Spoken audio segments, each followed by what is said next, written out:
Good evening, everyone. Thank you so much for having me again, CCPU, and thank you to all of you amazing providers that have tuned in again. I'm getting a little bit of feedback, so I just want to know if you all can hear me okay, if I can get some head nods. Am I coming through? Okay, awesome sauce. So before we get started, we want to try something new tonight to help make sure we get all of your questions answered. So if you want to drop a question or ask a question at any time, if you click the blue button and you select the word that says questions before the person's name, you'll be able to get your question answered. So please, I want to answer as many of your questions as I can. I know there are going to be a lot of questions, but I won't see them if you just send them to me. So please do me a favor and make sure you select questions and not my name because I want to make sure we get all of your questions answered. Thank you so much. That will help me. That will help all of us to help you. So, welcome again. I am very happy to be back tonight presenting the second webinar in our Getting Ready for Tax Season series. Our first webinar was all about proper documentation that you'll need to file your taxes. Whether you're working with a tax professional or if you're doing your own taxes, you will want to be sure you have all of your documentation handy before you even begin the process. At the end of this session, I'm going to give away another very valuable resource, and it's a copy of the Child Care CPA's time space ratio calculator.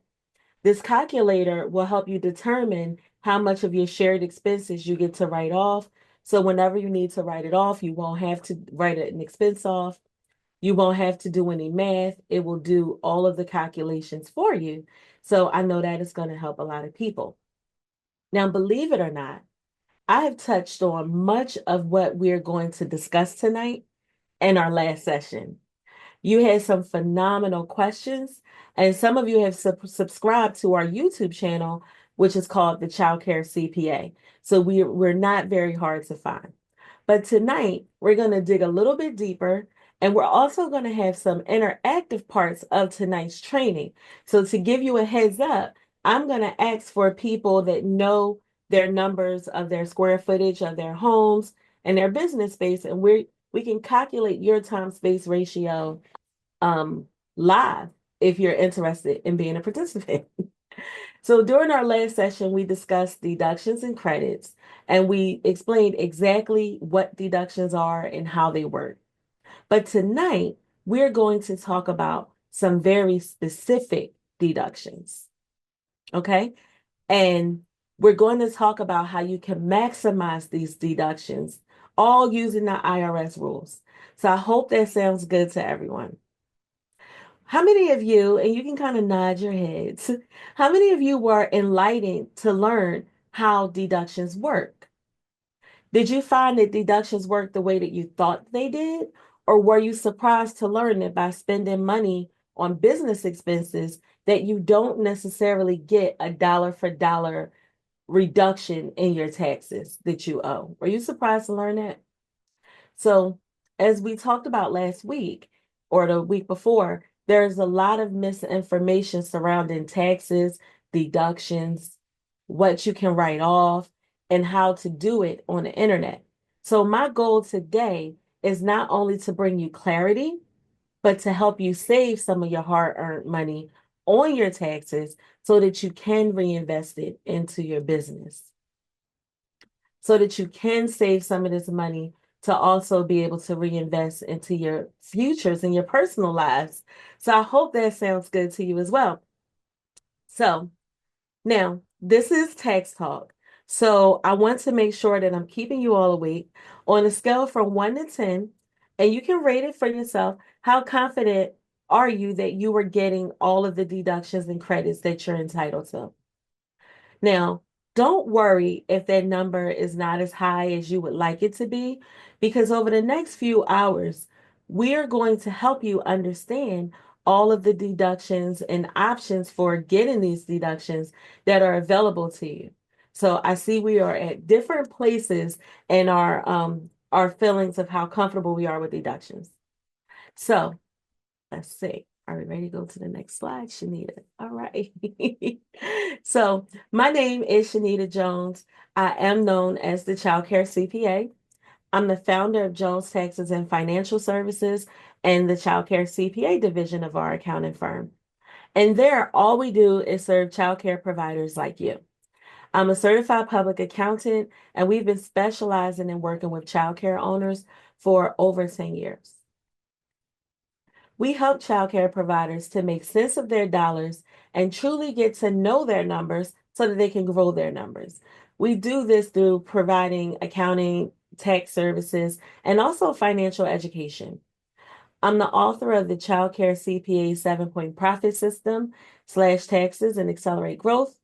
I'm also the founder of the Child Care Accounting and Business Academy, where we educate, impact, and empower child care providers with the business and accounting knowledge necessary to build healthy businesses so that they can in turn continue to change the world one child at a time. But why? How did all this get started, you ask? Why childcare of all businesses? I'm going to tell you why. And once I finish this story, I hope you understand a little bit better about who I am and what qualifies me to help you tonight and why I do what I do. So I hope that's okay. And you don't mind if I share a little bit of this journey with you. So it started back 40 something years ago. My aunt was my first teacher. She always dreamt of having her own daycare. And I was only 10 or 12 years younger than her. So naturally, I was her first student. My aunt was amazing. She taught me how to read, and she also taught me how to learn. But my aunt did eventually go on to open her own family childcare, which she ran in her home for over 20 years before she added a location outside of her home as well. So now she has both. And while my aunt was growing her childcare business, I was also growing up and coming into my own. And despite all of the lessons she instilled within me, by the time I got to my senior year in high school, I dropped out and became a teen mom. My auntie teacher was not pleased, but she continued to push me to go back to school, and I did. I got my GED, my associate's, bachelor's, master's degree, and even went on to get my accounting license. And the baby that I had in 12th grade, she's a nurse today.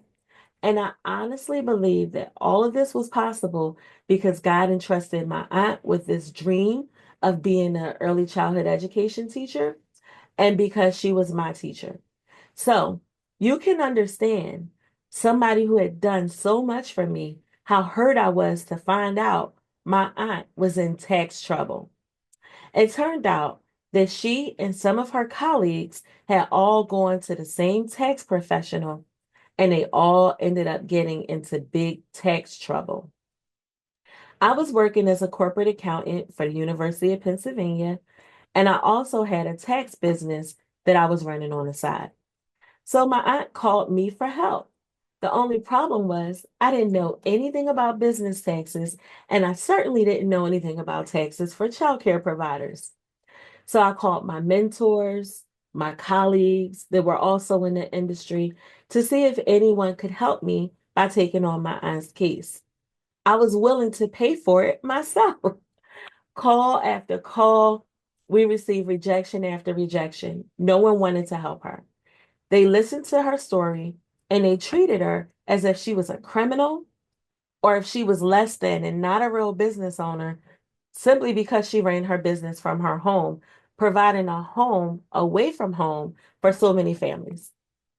So my aunt and other child care providers like her had always been essential, and it was essential to our family that my aunt did not end up with legal problems because of her tax situation. I eventually stopped asking why she needed my help. Okay, I'm going to slow down for you all. And I learned how to help my aunt myself. And tonight, I'm going to show you the document that I used to help her. It was called the IRS Audit Technique Guide.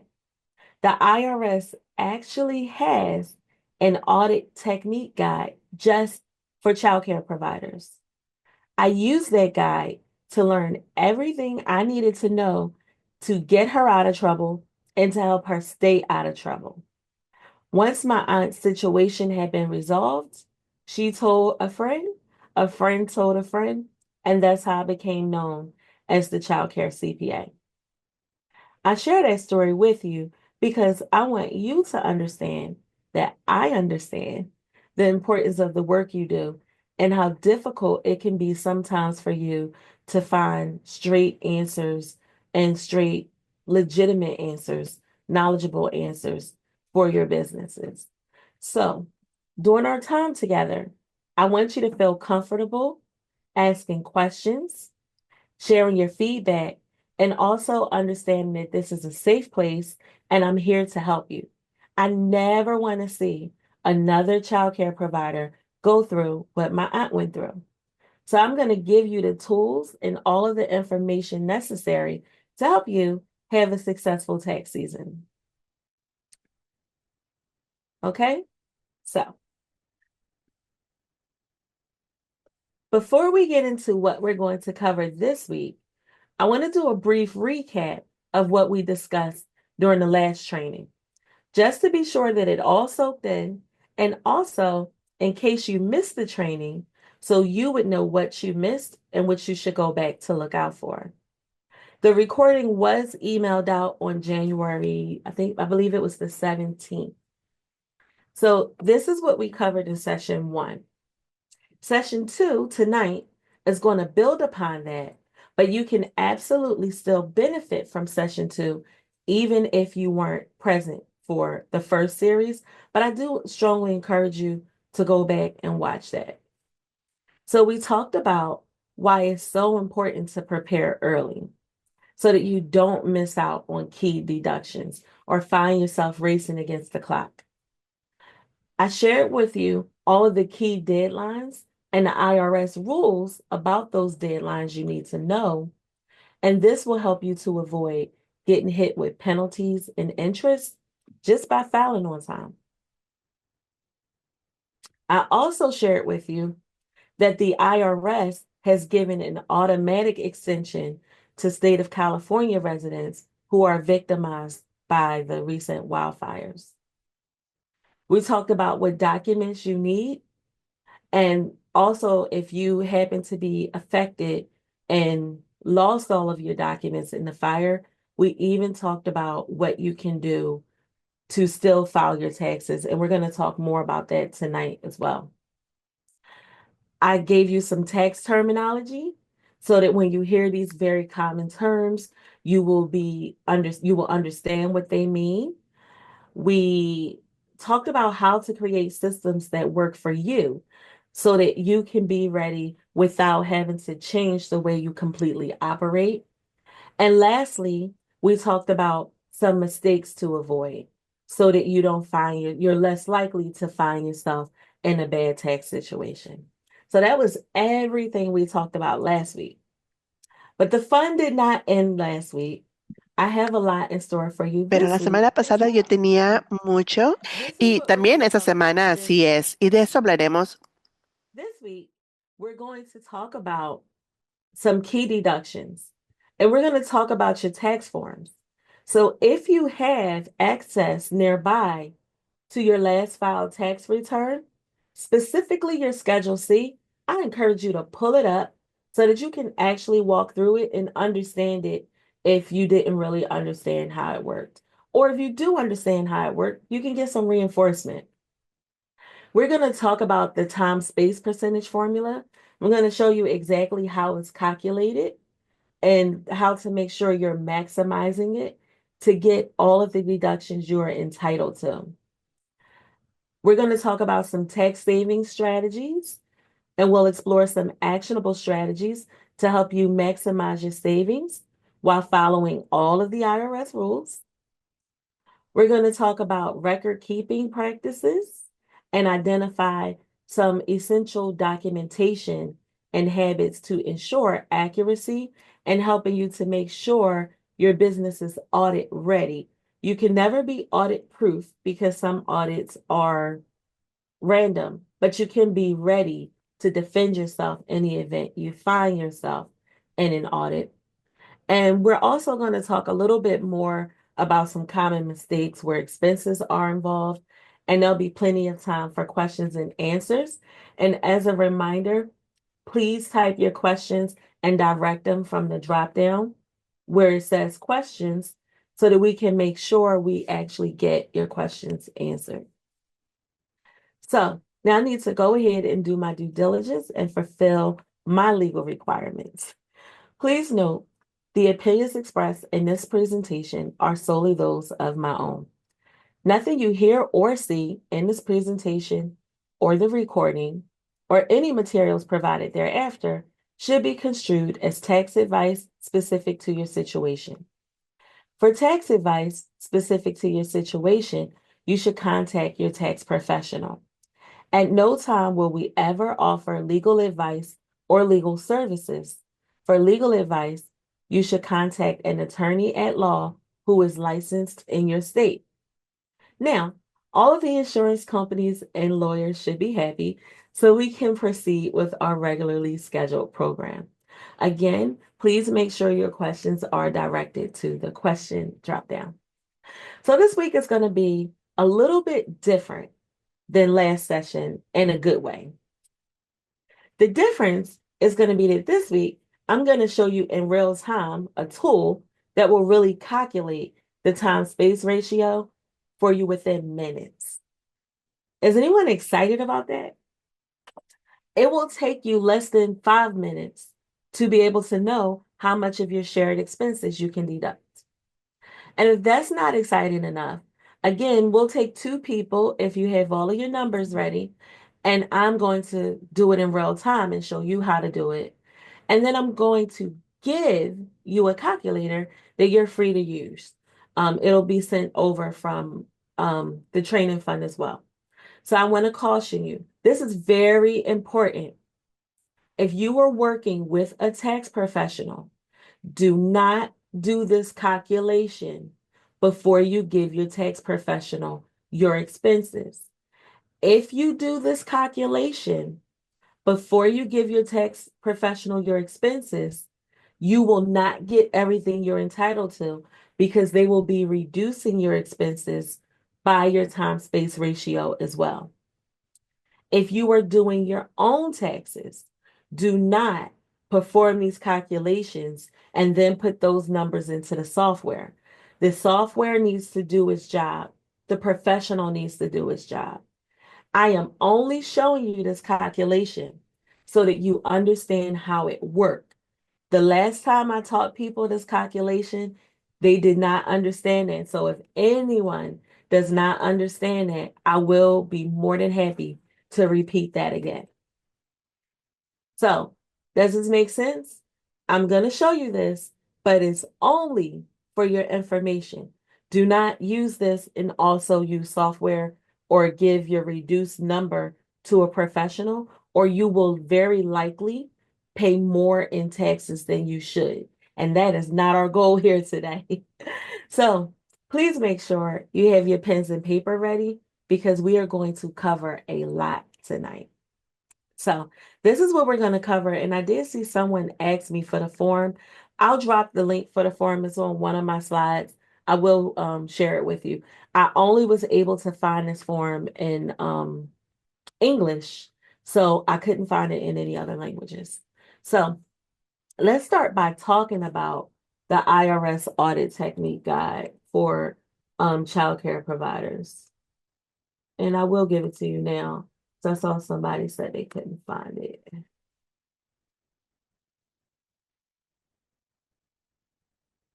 And anytime you're looking for it, you can actually Google that terminology and you can find it as well. So this is the IRS audit technique guide. And it's really cool if you have a chance to read it because you can actually learn how to play by the rules. Now, this guide is not authoritative, okay? It's not authoritative, but it is guidance on how their auditors are trained to audit you. Do you feel special knowing that the IRS has a guide just to audit your business type? Does it make you feel special? Well, I want to say It shouldn't, because the IRS has an audit technique guide for most business types. And this is how they train their auditors to audit each business type. So the bad news is they do enough of these audits to have a guide dedicated to your business. The good news is they have a rule book, and you now have access to this very rule book that they use to judge you. Excuse me. Again, this audit technique guide is not official law, is not officially part of the revenue code, but it is what they use for training purposes. So you can think of this like a workbook or a journal that comes with a textbook or a self-help book. The IRS audit technique guide for childcare providers, and it actually looks like so. I did pull it up. It looks like this, and it's only 39 pages, so it's not that bad. Um, it offers insights into how the IRS is judging you. So I'm going to give you some key highlights. I'll give you the cliff notes. All income must be reported. That's cash, checks, reimbursements you may receive, like from food programs, grants, and subsidy payments. Red flags are unreported cash incomes, unreported 1099s. If you, excuse me, file your taxes without your 1099, that could be a problem because the IRS matches your EIN or your social security number to those 1099s. So even if you report the income, but you don't register that 1099 and the payer's ID, this could show up as a red flag to the IRS. That's why it's so important to make sure you have all of your documents before you file, especially as a sole proprietor. Business expenses. I am going to go through every single business expense type you are allowed to deduct in your childcare business. Okay, that's exciting. We're going to talk about the direct expenses, the ones that are fully deductible in your daycare. Think about your toys, your food for the kids, your art supplies. And then we're going to talk about indirect expenses. And these are the expenses that are deductible using the time space percentage. These are the expenses that are shared between personal use and business use. We're going to talk about depreciation, and depreciation applies to our furniture, appliances, modifications, and renovations to your home. We're going to talk about the documents that are required. In this IRS audit technique guide, they explain if you get audited, they want to see receipts. It doesn't matter if you can show them a bank statement that you went to Lakeshore Learning, or if you show them a bank statement that you went to Costco or BJ's, or even, I don't think we have Toys R Us anymore, but even if you went to one of these places, they want to see actual receipts because the receipts would show them the itemization of what you purchased. For your vehicles, if you, most of the audits I see for childcare businesses and even for other businesses are all surrounding, they start out from mileage and vehicle deductions. I'm so sorry, y'all. I got coming down with a little cold. But for your vehicles, if you're transporting children or driving for business, the IRS wants to see logs. Where you went, why did you go, what day did you go, and what was the distance. In this audit technique guide, they also talk about your time space ratio. They talk about the different portions of your home, and we're going to talk about this. And they talk about the time percentage. So when my aunt got in trouble, this was a blessing for me to have found because I would not have otherwise even known what the auditors would be asking me for, but I was fully prepared. The audit technique guide even warns us of things that people do wrong. They talk about people that miscalculate or artificially inflate their time space percentage. And they even talk about tracking your hours that you use for business. So I don't want anyone to be scared. I just want us to be aware. So some things that we learn from the audit technique guide is we can look at a daily log of our activities. And most of you have this already because you have schedules for your program. The only thing you may not have documented is what you're doing before the children arrive, when they leave, and even on weekends, like when you're waiting for your deliveries. A lot of people have Instacart bring food, you have Amazon, and you have to sit and wait sometimes when you need these things. So that time counts as well. Some red flags I learned about was if your deductions are really high in comparison to the amount of income you have, that can trigger them. Now, the IRS does not release the numbers or what percentages they're looking for. They also look at inconsistent time space percentages year over year. So if every year you're changing things, now if you are, a lot of our clients are legitimately expanding their businesses. A lot of our business owners are operating family child cares and they have commercial space. So maybe they are using more or less of their home. In some states, you don't have to live in the home where you run a family childcare. So there's all different types of scenarios, but the IRS is tracking all of this. So I believe they look at your zip code, they look at the amount of income you receive, and they also look at the amount of expenses and what types are deducted. No IRS person has told me this, they can't.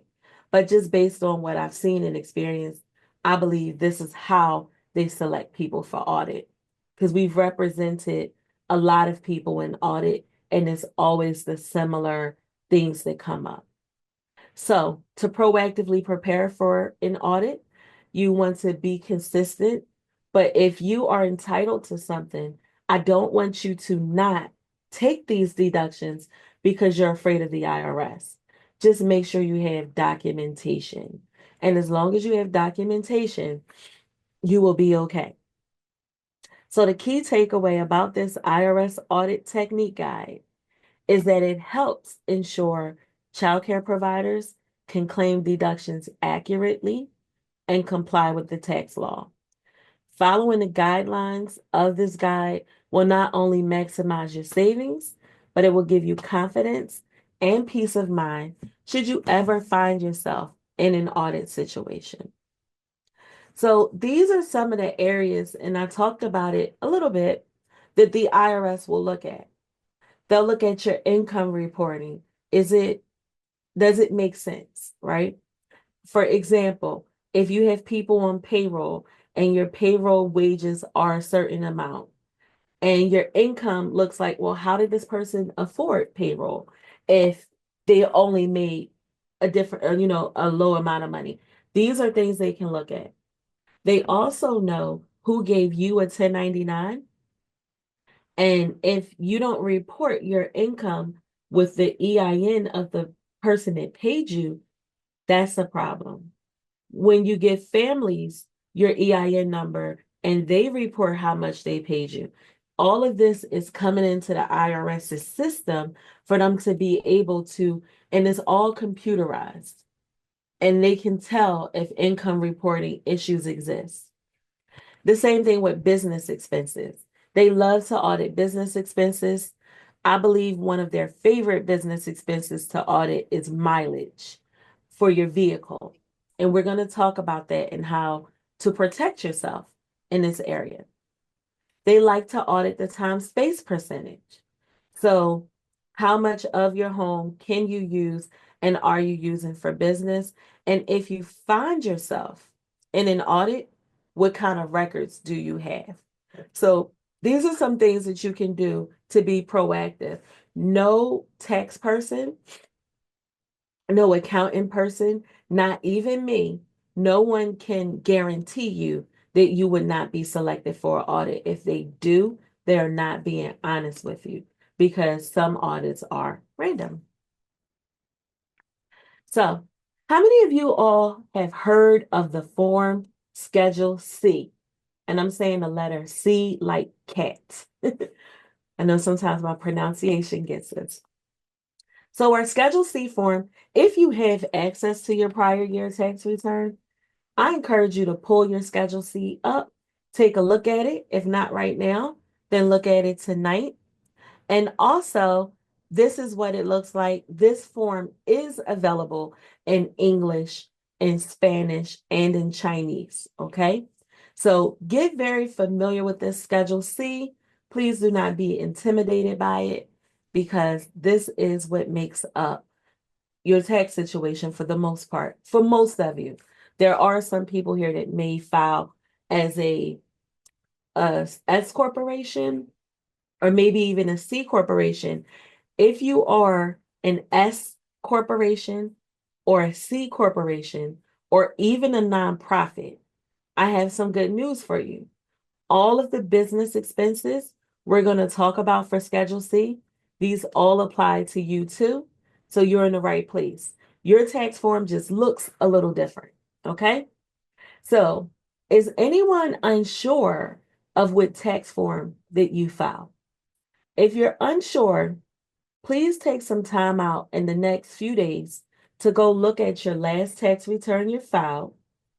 Or if you're new, look at your IRS's EIN letter and see in the center of it what requirements are listed for you.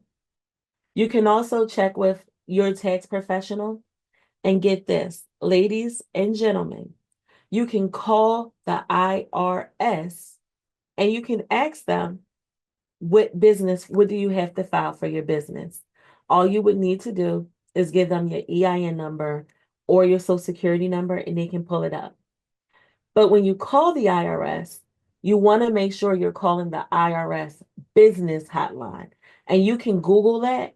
Unfortunately, I know it by heart. It's 1-800-829-4933. But you can Google it and IRS business hotline.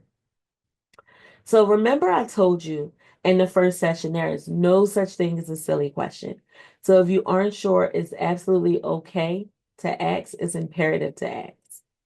So maybe you don't know if you're filing the correct form, or maybe you feel like your tax bill is becoming unbearable. If that's the case, it's a strong possibility that it may be time that was for you to move to another tax structure. But to determine this, you want to have what we call an entity analysis performed. Okay. So for a general rule of thumb, we consider that you might need a change once your profit, that's what's left over after your expenses, is around 40 or $50,000.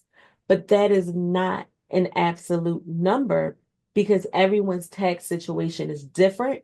So that's a general rule of thumb. I got a lot of emails from you all, and that was like the number one question that people ask.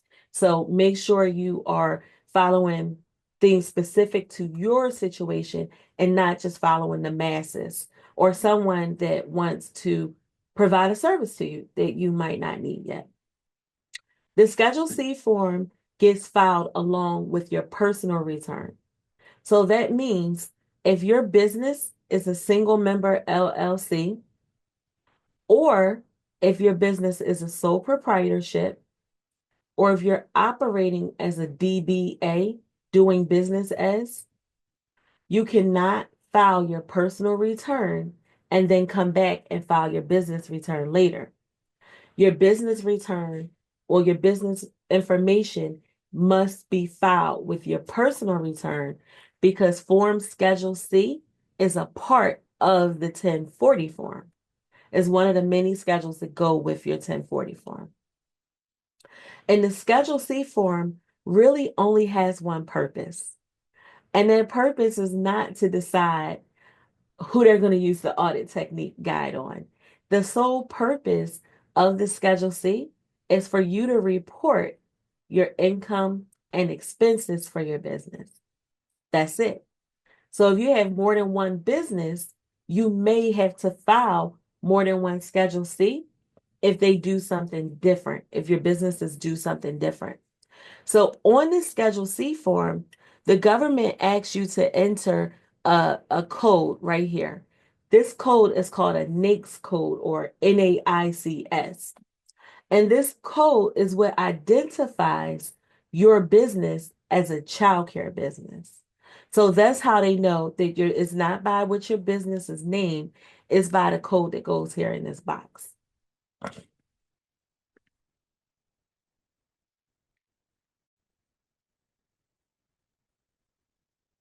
So on this Schedule C form, they ask you for a lot of information. Of course, your name, your business's name, your business's address, if it's different from your home. Most people are going to be cash-based accounting, and they ask you about 1099s. So there was a lot of questions about 1099s that came up in the office hour section. But if you actually paid a contractor that needs to receive a 1099 because you paid them $600 or more, then you would indicate it here. Your tax person is going to ask you that question. If you didn't file the 1099, that's okay because many tax professionals also do 1099s if they're doing your accounting or they're also doing your bookkeeping. But there's a website. It's called Track 1099, TRACK 1099, and you could do it yourself if you chose to do so. The next section of your Schedule C form, and we're getting to the deductions, it goes over your income and your expenses. Now, you can't see it here, but in the software, because most of the returns the IRS receives are electronic. In the software, in all of the softwares, there's a place to enter the EIN number of the organization or person that paid you. If you're not filing your return electronically, when you mail it in, they will get that information because you have to attach that form when you mail your return in. So this is why you have to have all of your documents before you file. So the top of the Schedule C is just about your information. The center is what I call a little bit of technical stuff. And then part one is for your income. And now we're at the fun part, the expense part. But I wanted to make sure that you got a complete overview. I told you what was required, but I wanted you to understand why. Because when it makes sense, it's easier for us to do. So we are going to talk about the area that I know most of you have been waiting for. The rest of our discussion is going to be all about expenses and deductions. But I wanted to make sure we had that groundwork. So when you're doing your profit and loss statement or gathering your income and expenses on your tax return, I want you to remember there are only so many categories available for those expenses. You see the Schedule C form? There's nothing here for cubbies. There's nothing here for food. And you can look at it, as well closer. You can probably see it better on your own. So there's only so many categories. And we're going to talk about those categories and what goes in these categories. So, advertising. I want you all to remember your website, banners, business cards, signage. Are you putting ads in newspapers, radios? Are you doing Facebook and Google ads? By the way, those are really good ways to get enrollment if you need enrollment. Maybe you have uniforms, or you have the kids also wear uniforms, or you and your workers wear logos or t-shirts with your logos. These things could all be considered advertising. Maybe you sponsored a local youth team or made a donation for the sole purpose of having your business's information listed. Pretty much Anything you spend money on to promote your business could be considered an advertising expense. So I hope that helps someone today.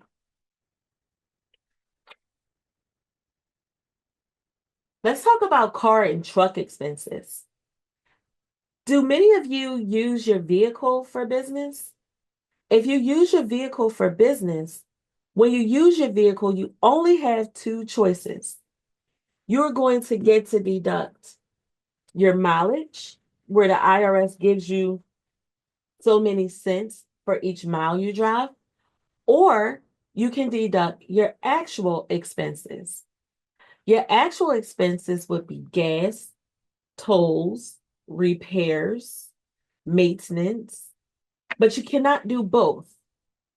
Now, contrary to popular belief, the standard mileage deduction is usually best for most taxpayers. If your vehicle is used both for business and personal, it's very likely that you'll fall below 50% business use. And in that case, you would have to use the standard mileage rate anyway. But if you have a vehicle that is used only for business, it might make sense for you to use actual expenses. The key is, however you start, you have to keep going that way. So it's important that when you first place your vehicle into use for business, that this decision is made based on not just what's best that year, but what's best for your business and your plans for your business.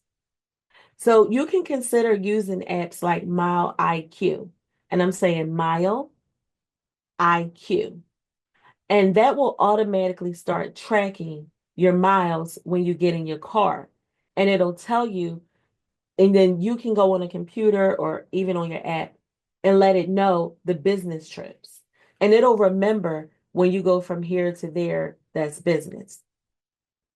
The IRS updates its mileage rate every year. For 2024, it was 67 cents per mile. That means if you drove 1,000 miles for business, that's a deduction of $670, 0.67 times the number of miles. So if you do this, you cannot also deduct how much you spent for gas. Now, let's talk about some of the trips that you can deduct. If you're transporting children, don't forget the round trip to and from school. If you're taking them on trips, are you taking them to the library, museums? Are you going shopping to the supermarket? Are you going to yard sales? Are you going to malls and other places to look for things for your center or your program? Even if you don't buy, if you went there with the intention to buy, you might not have found what you were looking for. If you go and you get together to meet with other providers, that's a business trip. If you're going to childcare conferences or other business conferences, I'll be speaking at the Ohio Boss Conference in March. I live in Delaware. I'm going to drive there because I'm bringing a bunch of stuff with me. But that is a business trip. Look for, if you're taking trips, to look for other locations, or even if you're driving around to see what the competition is doing. Anything you're driving to do related to business, that is a business expense. I had a client whose mother, ironically enough, I think they lived between Arizona and Nevada. And she would want to go see her mother, and it was pretty far. So she would schedule her trips to meet with her childcare friends on the way to her mother's house so that she could deduct a big chunk of her mileage.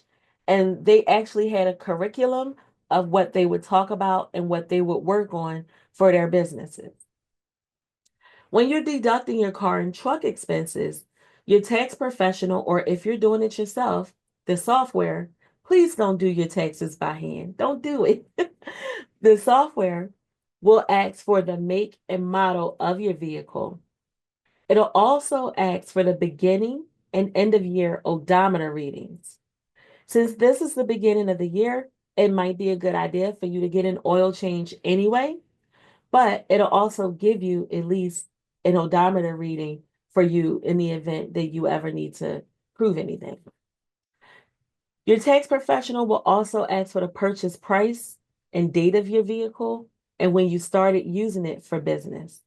These questions are being asked to help determine how to maximize, get you the biggest deduction for your vehicle use. So some people think, I don't want to use mileage because I won't get all of my expenses. That's not true.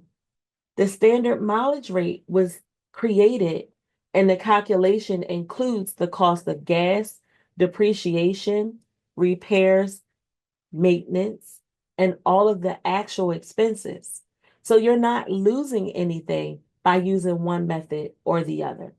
And you cannot switch. So you need to make the right choice in the beginning. Commissions and fees. Now, this category can contain a wide range of things. Last week, someone asked about union dues. Your union dues could be considered a fee. So if your 1099 comes with 100% of the revenue you earned, but you didn't receive it all because there were deductions, this could be a place where it would go. And remember, every business is different. So your tax return is going to be a reflection of your profit and loss statement. So it's really important that you have one. The key is to understanding how your profit and loss statement or total of income and expenses lines up with your tax return.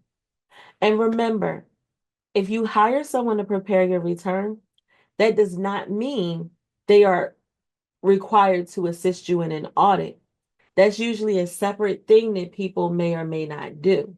So you want to make sure that when they get finished with that return, you understand what all of the numbers represent. We don't like a lot of questions during tax season. So what we do is there's schedules behind the tax returns we prepare. So if a person wants to know what is this number on line 27, they can see what they gave us that added up to that number. Contract labor. If you pay anyone for performing services for you and you pay them $600 or more, you need to get a W-9 form for them because you might have to give them a 1099. And you have to give them a 1099 if upon receipt of that W-9 form, you learn that they are not an S corporation, they are not a C corporation, and they are not a nonprofit. Who are your contractors? They might be your lawn service people. They could be specialty teachers. Maybe they teach language or sign language or music. One of my clients has a yoga instructor come once a week. Remember, contract labor is not where the wages for your employees go. There's actually a line for wages for your not for your employees. The contract labor is strictly for non-employee compensation.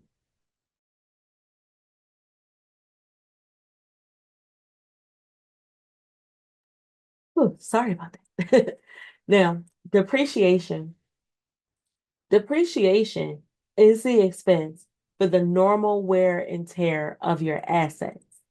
When we talk about assets, we're usually talking about things that cost $2,500 or more if we're following IRS safe harbor rules. These things cost $2,500 or more, and they're usually good for more than a year. So think about your furniture, your equipment, your playground sets. Some people have buildings, even storage sheds outside of their homes, and your vehicles. Notice I didn't mention building out or renovating your home because we're going to talk about those when we talk about the business use of home for. But um, know that there are some instances where it would make sense to write off if, for example, you bought a $5,000 playground set.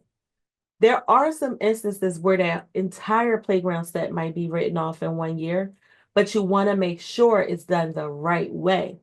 If you have a really large number in your repair and maintenance, I'm sorry, in your supply line, and it's for this playground set, and that's why it's higher than usual and higher than all of the other child cares that look like you on paper, that could trigger an audit. But if it's written off the right way as depreciation, then it could be, oh, okay, they bought an asset and decided to write it off.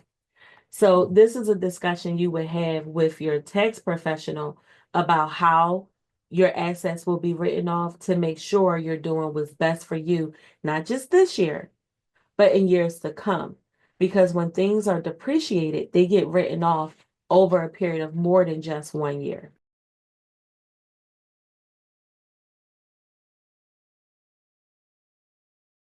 I promise you, I was not sniffling and sneezing earlier. Okay, employee benefits. If you are providing health insurance, dental, vision, retirement, or any other type of benefit to your employees, it would be indicated here. This is not where your own health insurance goes. That goes on the personal part of your personal return. Remember, you get a deduction for self-employed health insurance as long as you are not covered by a plan or could be covered by a plan of your spouse. And if your business is set up, like if you're an S corporation or a C corporation and you're on payroll, it would be deducted differently as well. It would be it would, it's a whole complicated thing, but it wouldn't go on this line if you're the employee of your own business. Let's talk about insurance. I see a lot of people leave insurance off of their tax return, and I know why. A lot of people are bundling a lot of policies, and a lot of people have all sorts of insurances for their businesses. So think about all the insurances you have from your liability insurance. There's child abuse insurance some people have. You have workers' comp insurance if you have employees. So I suggest breaking your insurance out by category so that your tax professional knows where it goes on a return. And if you are your own tax preparer, it will help you realize if you're forgetting anything. And if the IRS asks you, you'll be able to quickly provide answers. The faster you answer them, the faster they go away. I want to note your homeowner's insurance does not go here. We're going to talk about where your homeowner's insurance goes in a sec because it's going to go on your business use of home farm. Interest. If you're using a credit card for business and you're paying interest on those expenses, please remember to deduct your interest. We sometimes will, and just talking to our people, they'll say, I spent so much on my credit card, and they're just talking. And I'll say, well, I don't see any interest expense. Are you paying your bill in full every month and therefore paying no interest? They usually say no. That's money that would have been otherwise missed. If you took out a home equity loan or a HELOC and you use this to renovate or buy things, some people even do this to start their childcare business. If that loan was just for business, don't forget to deduct that loan interest. And you don't want to deduct it the way you deduct your other mortgage interest because you won't get as big of a benefit as you're entitled to. Because in this case, that interest would be strictly for the business.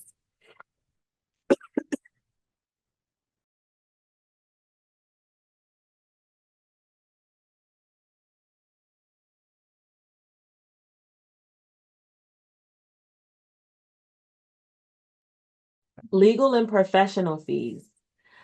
Think about monies paid to attorneys. Some of us have coaches or even accountants. They would go there. If you have like a nurse or another specialist that comes in to your childcare, it may go in this category. That would be on that legal and professional line. And I'm just going down the Schedule C form, telling everybody what these categories are so you can understand how you organize your labeling so that you can make sure you understand how it rolls in to your tax return. So far, does anyone see that you might have been leaving money on the table? Maybe it was something you could have deducted that you weren't aware of before. And again, as a reminder, please direct those questions in your drop down. Don't direct it to me because I can't keep up with them all. But if you put it to questions, then what will happen is the CCPU team will make sure we get all of your questions. So, does anyone understand now how you could or should be thinking when you're categorizing your expenses, whether you're doing it electronically in software, or if you're doing it just in pen and paper or on a spreadsheet, or even just looking at it for your own financial reviews? And we're not finished yet. We just went through about half of the deductions on the Schedule C form. So don't worry, we have more. And we still have the entire business use of home form. And here's the other half. So think office expenses, your software, your pens, your toner, your copy paper. Think about the clerical and administrative purchases that are necessary for you to run your business. You probably buy many of these things from office supply stores, but you might also pick them up in your Amazon. You may just throw it in a cart, or you may be out at a discount store or a large department store. But don't forget about office expenses because a lot of people tend to forget because there's sometimes they think they're inconsequential, but they do add up. Pensions and profit sharing. If you provide these benefits to your staff, there's a place for that to go. Don't lump it in with payroll because the IRS does match how much you said you paid in payroll to how much your W-3 form showed that you paid in payroll. And there's also a tax credit available if you create a retirement plan for your W-2 staff as well. Rent or lease. Now, I'm not talking about rent of your actual daycare. If you rent a separate space, like a storage space or a storage facility for your childcare business, these expenses would go here. Some people lease copy machines and scanners. If you run your business from your home, even though, well, you do, everyone here does, even though you may rent your house out and pay rent to your landlord, this is not where that goes. That's going to go on our business use of home form. We're going to talk about that form next. But maybe you're renting or leasing furniture or equipment. Some people lease playground equipment and you're not going to own it. You're just simply paying for use of these items. In that case, then you would be able to deduct it here. Repairs and maintenance. So when you go to write off repairs and maintenance, you have to ask yourself a very practical question, right? You have to say, does this restore my property back to its original condition? Or does this repair significantly increase the property's value or extend its life? And the reason why this is important is because if a child knocks a hole in the wall and you have to pay to patch the wall up, that's a repair. But if you decide to go knock a wall down and build out another classroom space, that's an improvement or a renovation. So the repair we get to write off all in one shot. The improvement, it actually gets added to the value of your home and then it gets depreciated with your home. So that's why that matters and why a lot of us tax professionals will ask you to break down anything that was $2,500 or more, or if we see a category that's high, we'll ask. And the same thing is going to apply to supplies. When we talk about supplies, Think about your diapers, formulas, curriculum, toys, rugs, furniture, excuse me, that cost less than $2,500. Think about bedding, cubbies, cots, food, cleaning supplies. Notice the IRS does not provide separate categories for all of these things that you do in the childcare business. This is what you get. So most of the time, these things will end up on the supplies line. Taxes and licenses. Your income taxes do not go here. What goes on this line is usually like if you live in a city and your city assesses a tax, or if you have to pay a fee. I'm going to take a 30-second break and let y'all catch up with what I said and also blow my nose. I'm so sorry. I don't know why I'm stuffy all of a sudden.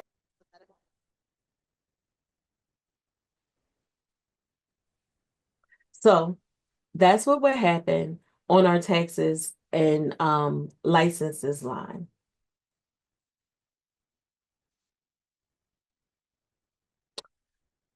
Let's talk about travel and meals. When the IRS says meals, they are not referring to the meals you feed your students.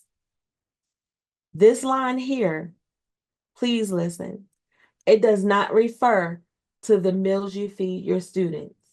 I see a lot of childcare returns where meals, how much you feed your students, is being cut in half because it's in the wrong place. Those meals are considered supplies because you have to feed the children if you have them all day, right? So, some people use cost of goods sold. I don't like that because you're not selling a good, you're actually selling your services. So, meals otherwise are only 50% deductible. So, you want to make sure it's going where it makes sense for your childcare business.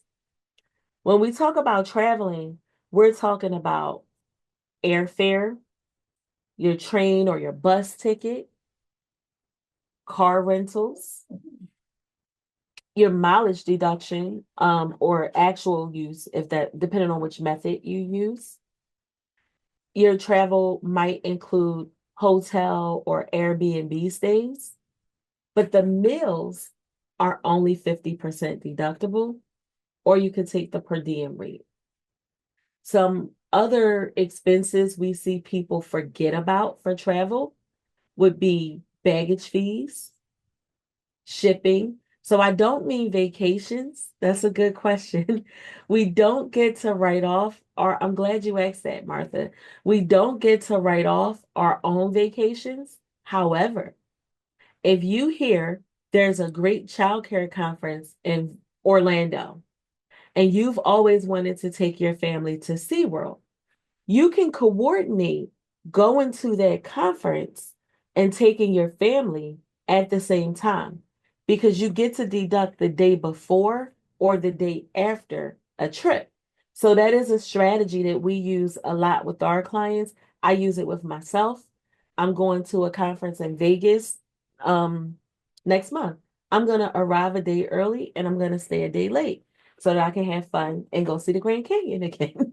um, but no, under normal circumstances, you cannot deduct your vacation, nor can you deduct expenses for your family if your family is not part of the business. Maybe you're going to a conference for childcare. They have a lot of training. Some of our clients went to Jamaica last year for a childcare conference. There's always something going on in Orlando. And just this past November, I was in California at the NACCE conference, and there were other people there from the East Coast. So it wasn't a vacation because it was still work, but you are allowed to arrive a day early or a day late and have fun. um, so the rules about travel, it must be away from home. where you're away for more than a typical workday and it will require you to sleep or rest. The trip must primarily be for business. If you mix personal activities in, only the business portion is deductible. So in my example about SeaWorld, I wouldn't be able to deduct the tickets for SeaWorld because that's not business. And you're going to want to keep documentation. Was there like an agenda? Did you get a badge? Did you get a registration receipt or confirmation so that you have the purpose of the travel?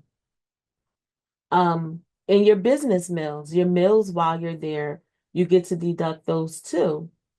Um, Speaking of meals, if you have meals with parents or prospective parents, or maybe vendors or somebody to discuss your daycare services, or meals during business travel, we get to deduct those.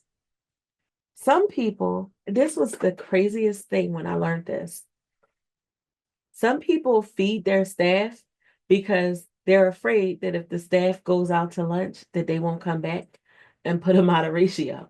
So if you're feeding your staff for your convenience, maybe they work long hours, or maybe it's during meetings, that's deductible.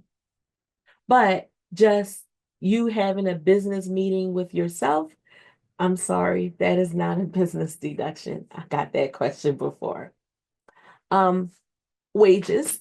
Wages are W-2 employees that you have. If you pay people on W-2, then the wages line is where that would go. And the IRS looks at this EIN number, and they look at the EIN number that's filed with the W-2s, and they're looking for a match, especially if your business files a separate return. Now, other expenses, this line is bad. The tax professionals that work for me are not allowed to use this line, and I'll tell you why. People put things on this line that have other places. The IRS has given us all of these categories because they believe that in your business, everything should fit into one of these categories. So if you have something that you needed to put in other, what makes you so special that all of the other businesses don't need a special line dedicated to you? And that I've seen a lot of people get audited because the IRS wanted to know what was in that other line. And I think it's a little, well, I think it's a little bit lazy, I'll say it. And what I've seen people do is write out every expense on these lines. You don't want to do that. You want them to go where they go so that when the IRS looks at you, they'll see you as they'll be able to measure you amongst your peers. Now, some things that I have seen on this line and I have allowed my tax preparers to put on this line. Sometimes professional fees and memberships, educational materials and subscriptions, sometimes special things. So the reason I didn't hit on line 25 utilities is because we're going to talk about utilities when we talk about business use of home.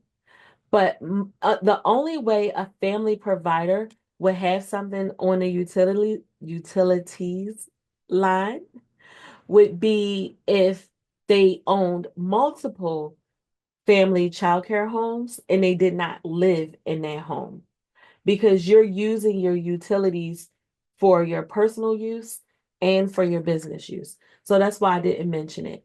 But utilities, we're going to talk about them in a minute anyway. But good question. Thank you for following along. That makes me happy.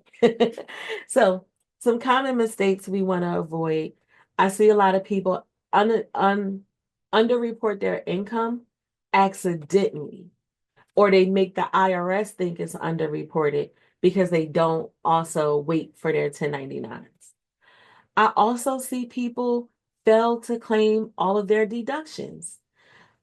they don't have them together, they run out of time, and they need to file. Maybe their kid needs a FAFSA form done, or they're trying to buy a house or something. And then they end up with this huge tax bill that they shouldn't have. Also, we see a lot of people, oh, we're going the wrong way. Let's see. We see a lot of people treat their repairs. Oops, and we're going back. Treat their repairs or their renovations as repairs. So they have like a huge number when they shouldn't have that huge business expense, and then they end up getting audited. So, how confident are you that you've been tracking all of your business income and expenses? Do you think you've been getting them all? Now, the Schedule C form, which we just went over, it works together with the 8829 form. And we're going to talk about the 8829 form. So if you don't think that you've been getting all of your deductions, you'll have access to the replay and you'll be able to go back and listen through it and listen to all of the things that we talked about. And it should also help you understand how to think about things now. And we're going to jump to the 8829 form. And I know some people have never really, oh, I'm so glad. That blesses my heart. Someone understands better. Um, we're going to go to the 8829 form. The 8829 form, a lot of people have never even looked at this form. We are working our way up to our business use of home form. We're working our way up to time space ratio. And the business use of home form is actually what is going to link over to your Schedule C. There's a line here, line 30, that says business use of home. Now, if you have numbers right here, you are cheating yourself. I'm seeing more and more family providers, and I don't know why, using the simplified method. The simplified method is for someone that runs a different type of business. But in most cases, I've never seen it more beneficial for a childcare to just use the simplified method because you use so many hours and you use so much space in your home. But once this 8829 form gets filled out, the numbers come over here. It's automatically when you use software, and they come over here on this line.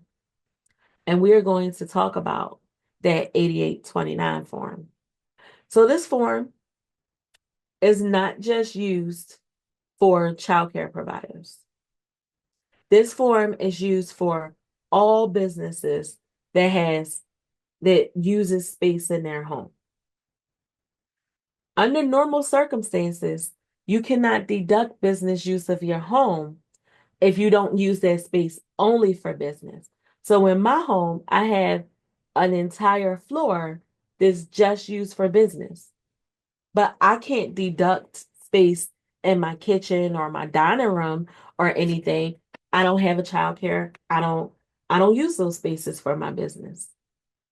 So other businesses that don't use that much of their home, they don't get to do that. And that's why there's a very special calculation.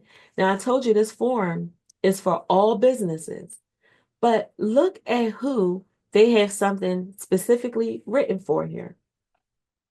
And forgive me for, I know some people don't like the use of the term daycare, but the IRS uses daycare, so I'm using daycare. I'm just being consistent. Yes, anyone can access these forms. Um, and this form is available in every language if you Google IRS Form 8829. And I encourage you to look at your last filed tax return so that you can see what these forms look like and compare that to what you're learning today. Because if you didn't get everything you're entitled to, you can amend those returns and it could change your tax situation. Maybe you could get a refund. If you owe, maybe you'll owe less. So we're getting to the point very soon where we'll take a break probably, and then we'll do the time space calculation. But I want to show you this form this 8829 form and how it works. We're going to cover some basic terminology before we get into this form. And once we get into this form, we're actually going to show you how somebody asked about utilities. This is the utilities line we're going to use. And you're going to understand what percentage of the utilities that you actually get to do. So I'm going to ask you a question before we go to break, and I want you to think about it, okay? Um, and it is going to help us with this terminology we're going to cover. So I want you to listen to the examples and the scenarios I'm going to share with you. And I want you to tell me which one best describes your business. Okay. So scenario number one, is your home, do you have areas that are only used for daycare and nothing else? An example would be if you only do daycare business in your renovated basement or garage, and you do not use it for anything personal. Does this describe your situation? And it's very important that you let your tax person know which situation applies to you so that you can get the best result for you. Now, here's another person. Do you have space that is used? Oh, this is so the exclusive people. So for you, if you only use your space for daycare, expenses for these areas are going to be fully deductible without using the time space formula.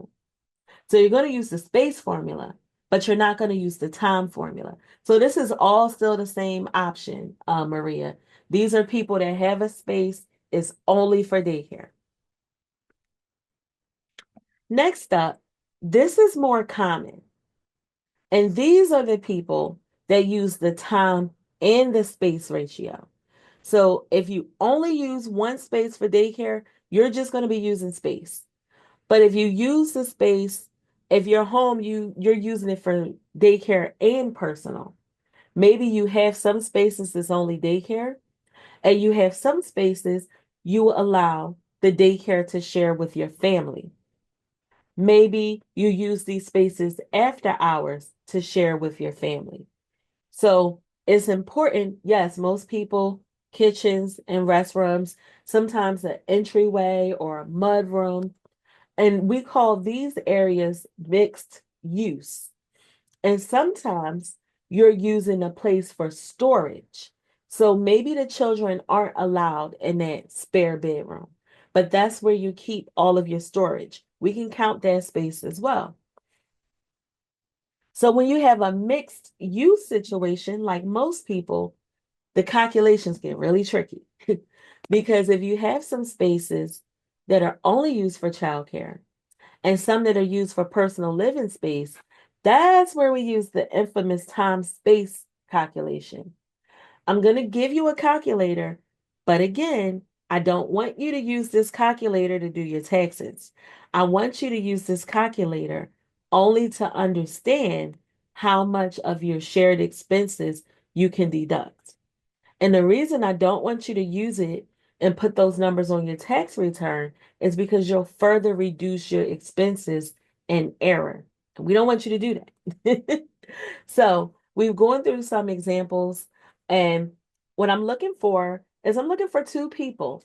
And tell me if you're a person number one. If you are a person number one, you just use one area for your daycare. The children cannot use any other areas, and the rest of your house is for your family. Maybe you have a renovated basement or a garage, and you have a bathroom, and maybe you even have a kitchenette or a kitchen.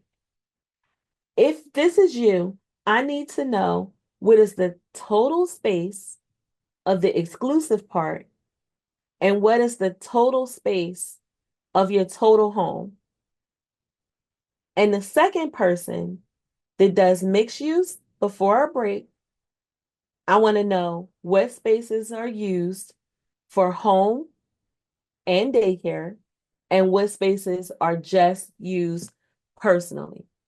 And when we come back, we're going to our next slide. Well, no, we're going to actually hear from the union. And then our next slide is going to be time space talk. Thank you so much, Shanita. Such great information you're sharing with us to help our taxes this year.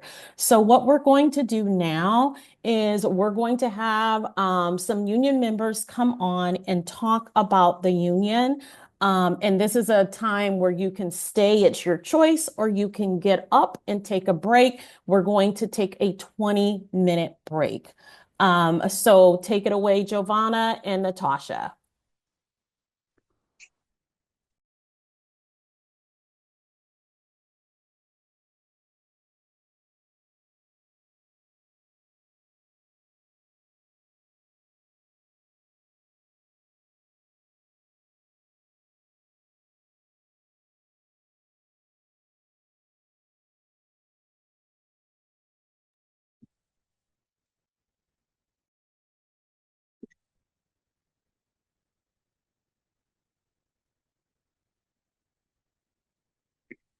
Good evening. Hello. My name is Natasha Finister, and I'm a family child care provider in the city of Hawthorne. I have been providing child care in my home, in my community for the last 29 and a half years. Just like thousands of child care providers throughout California, I am a proud member of the Child Care Providers Union, SEIU Local 99. We're here today to welcome and congratulate you in choosing to become a family child care provider and provide child care to a relative, neighbor, or friend. Our profession is extremely valuable in our society since we have the important job of raising and educating our future generation. I know that starting the process of caring for a child and navigating the subsidy programs might be a little scary, especially during these challenging and unpredictable times. But don't worry, you are not alone.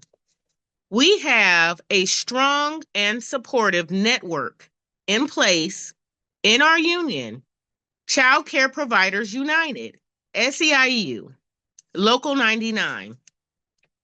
We're going to talk about what our union is all about, what providers have been able to win through our union, what we're currently working on in order to create a world-class childcare system, and what our rights and responsibilities are.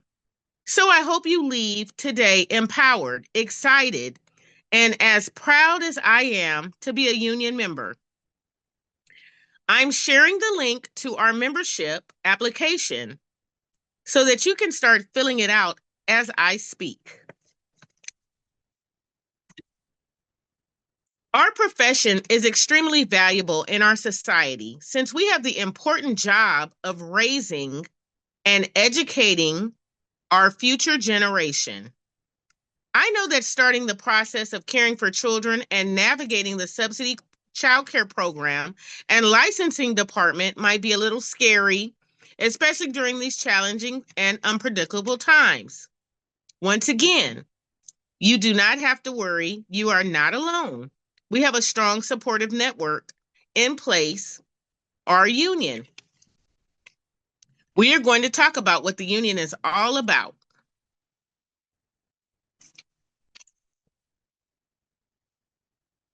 Child Care Providers Union, CCPU, is formed by 40,000 early childhood educators in our union, and we come from all over the state of California.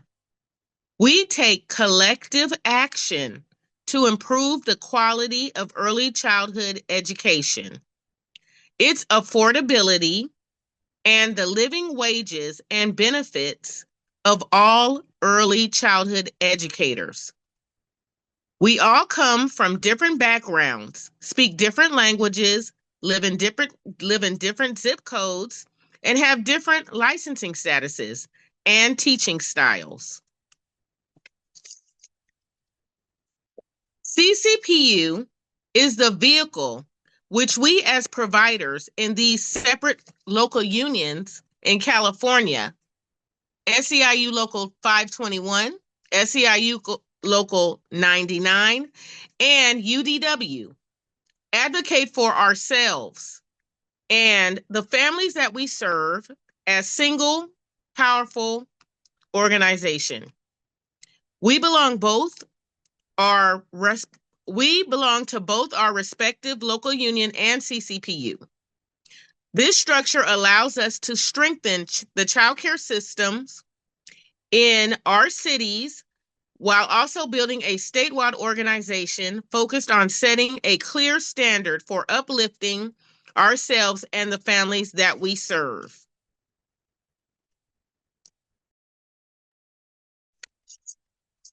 I want to share our vision. We are CCPU, so I say our vision is not an individual vision, but our provider union vision. We together make up the union and our vision. We need every child to have access to quality childcare. And for us, the providers, to ensure we are respected and have a quality job, living wage, benefits, and training opportunities. So, what is our union? A union is made up of providers coming together to win improvements in their profession and in their communities. And that's exactly what providers are doing.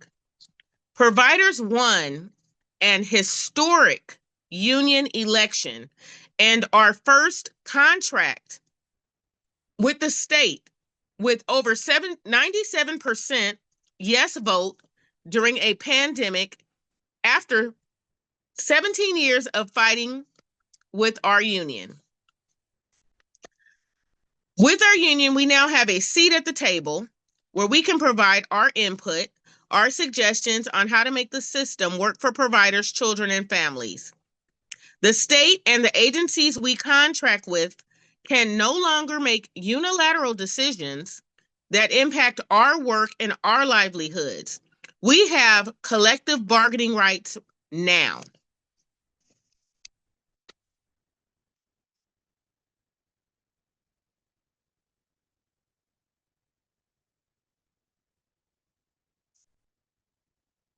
Take a look at this image of the fish. What do you see? What comes to your mind when you see this? The small fish represent us, the childcare providers. Without a union, we are on our own, a single small fish having to sort through issues with the agencies or the state or other challenges that we might experience. But with all of us coming together in our union, we form something greater. We are united and collectively able to take action towards a common goal. We are stronger together.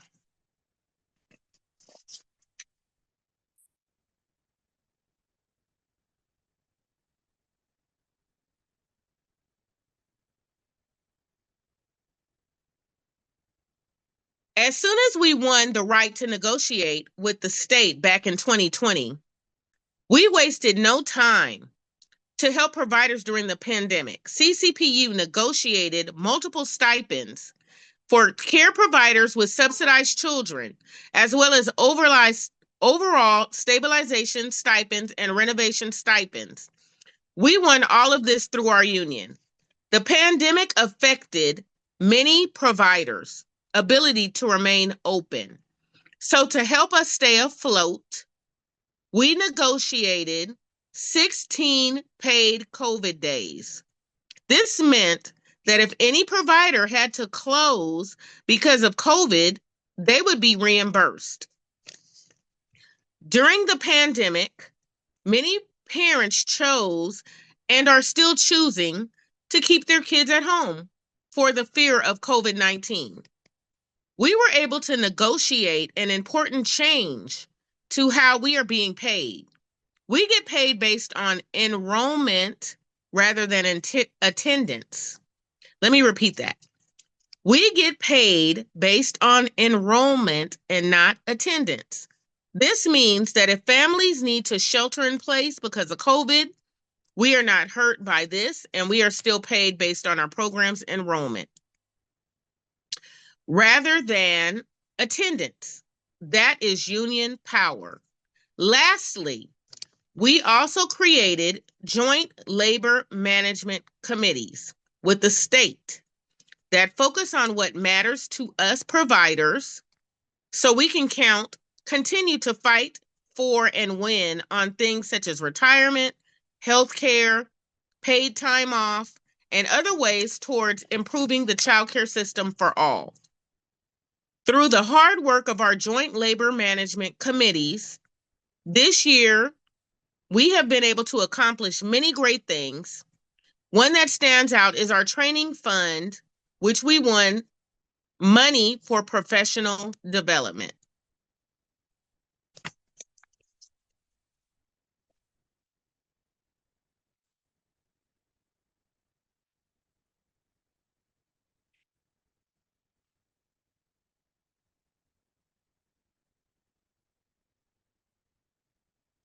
After months of making thousands of phone calls and sending thousands of emails and sharing social media posts, as well as more than 3,000 of us rallying at the state capitol and going back again and again to Sacramento, we made it clear to Governor Newsom that we were not backing down.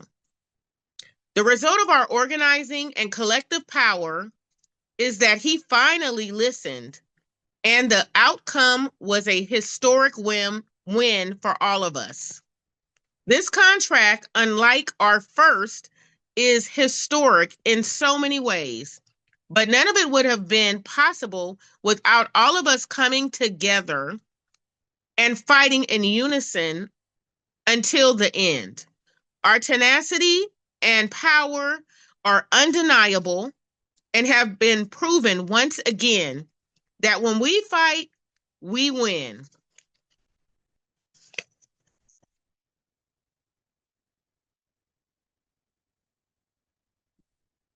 Thank you.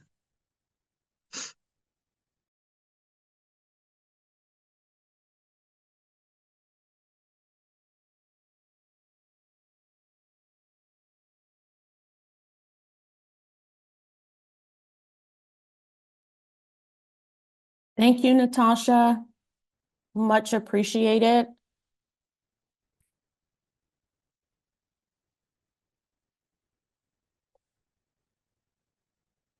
The webinar will begin in about 8 minutes. So it's 7:58. We'll continue where we left off on the webinar. Thank you.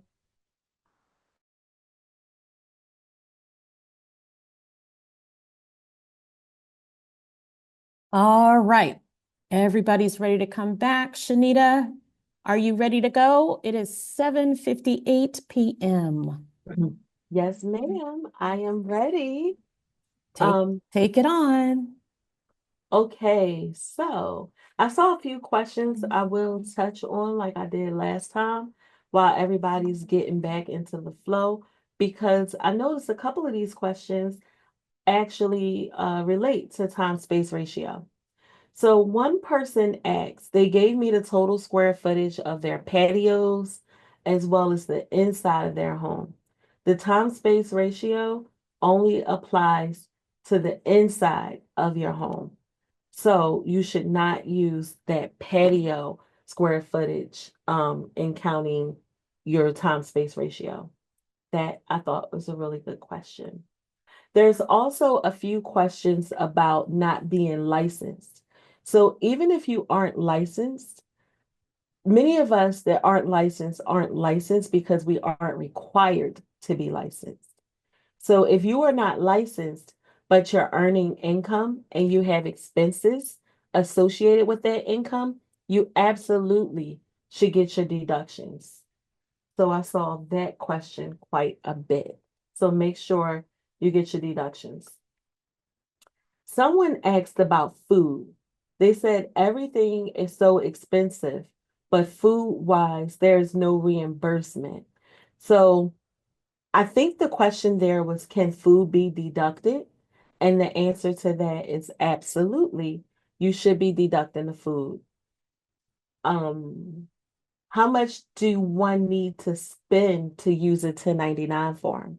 So if you are paying someone $600 or more and they performed a service for you, you need to collect a W-9 form from them. And on this W-9 form, it will indicate what tax status their business is.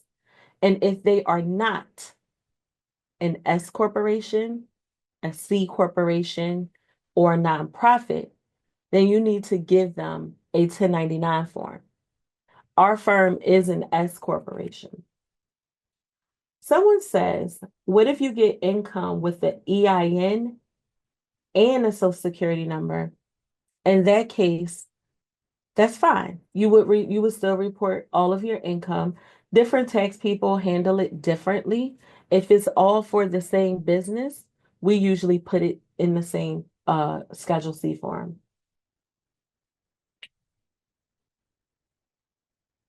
Oh, this is another good question. I told you, California, y'all have the best questions.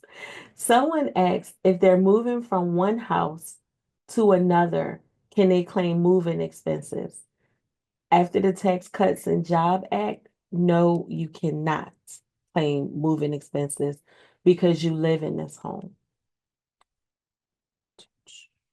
And the government doesn't give us that for homes that we live in. So we're going to jump back into the presentation and I will go back to questions.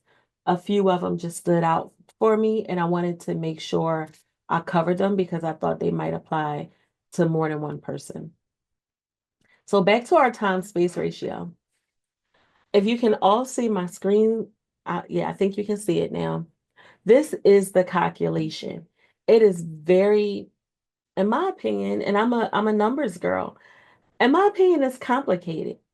And you should never actually have to do this calculation, but I want to show you how to do it so that you can understand it. So let's talk about the space ratio first. To calculate your space ratio, you need the total square footage regularly used for daycare or daycare storage.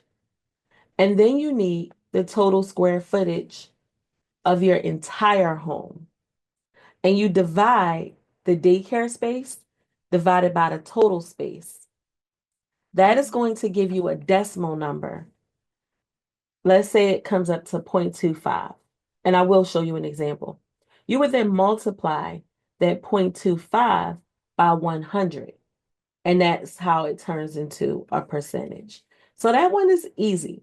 So if you want to calculate your space ratio, I will give you a minute.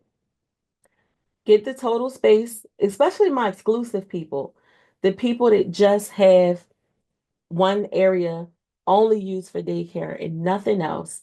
Go ahead, get that number, and then divide that by the total square footage in your home.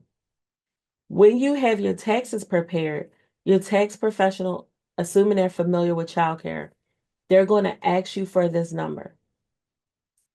They will not, a good one will not just use last year because they want to make sure, especially if it's your first time going to them, they want to make sure they're doing it correctly and not doing anything wrong. So did you all have a chance to do that? That part is the easier part. Notice I didn't say it was easy. I said easier because I know it's not easy for everyone. Now, here, the way this calculation, this is an example. So let's say I use all of my house, all of my living spaces, or most of them for daycare. And maybe there's just 500 square feet, maybe it's a couple of bedrooms that are off limits. But everything else is kind of open, and we can use this space when we want to. Maybe we're storing space there.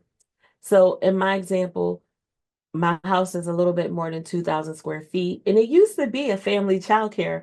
When I moved in, I thought that was hilarious. So I don't know where you got money from, Tanya, because we did not talk about any money yet. We just taken our daycare square footage and dividing it by our total square footage of our total home.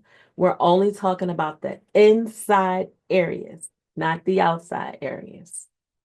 And when you do your calculation, you'll get a decimal, and you can either look at it and say, oh, 0.75 is 75%, or you can multiply it by 100.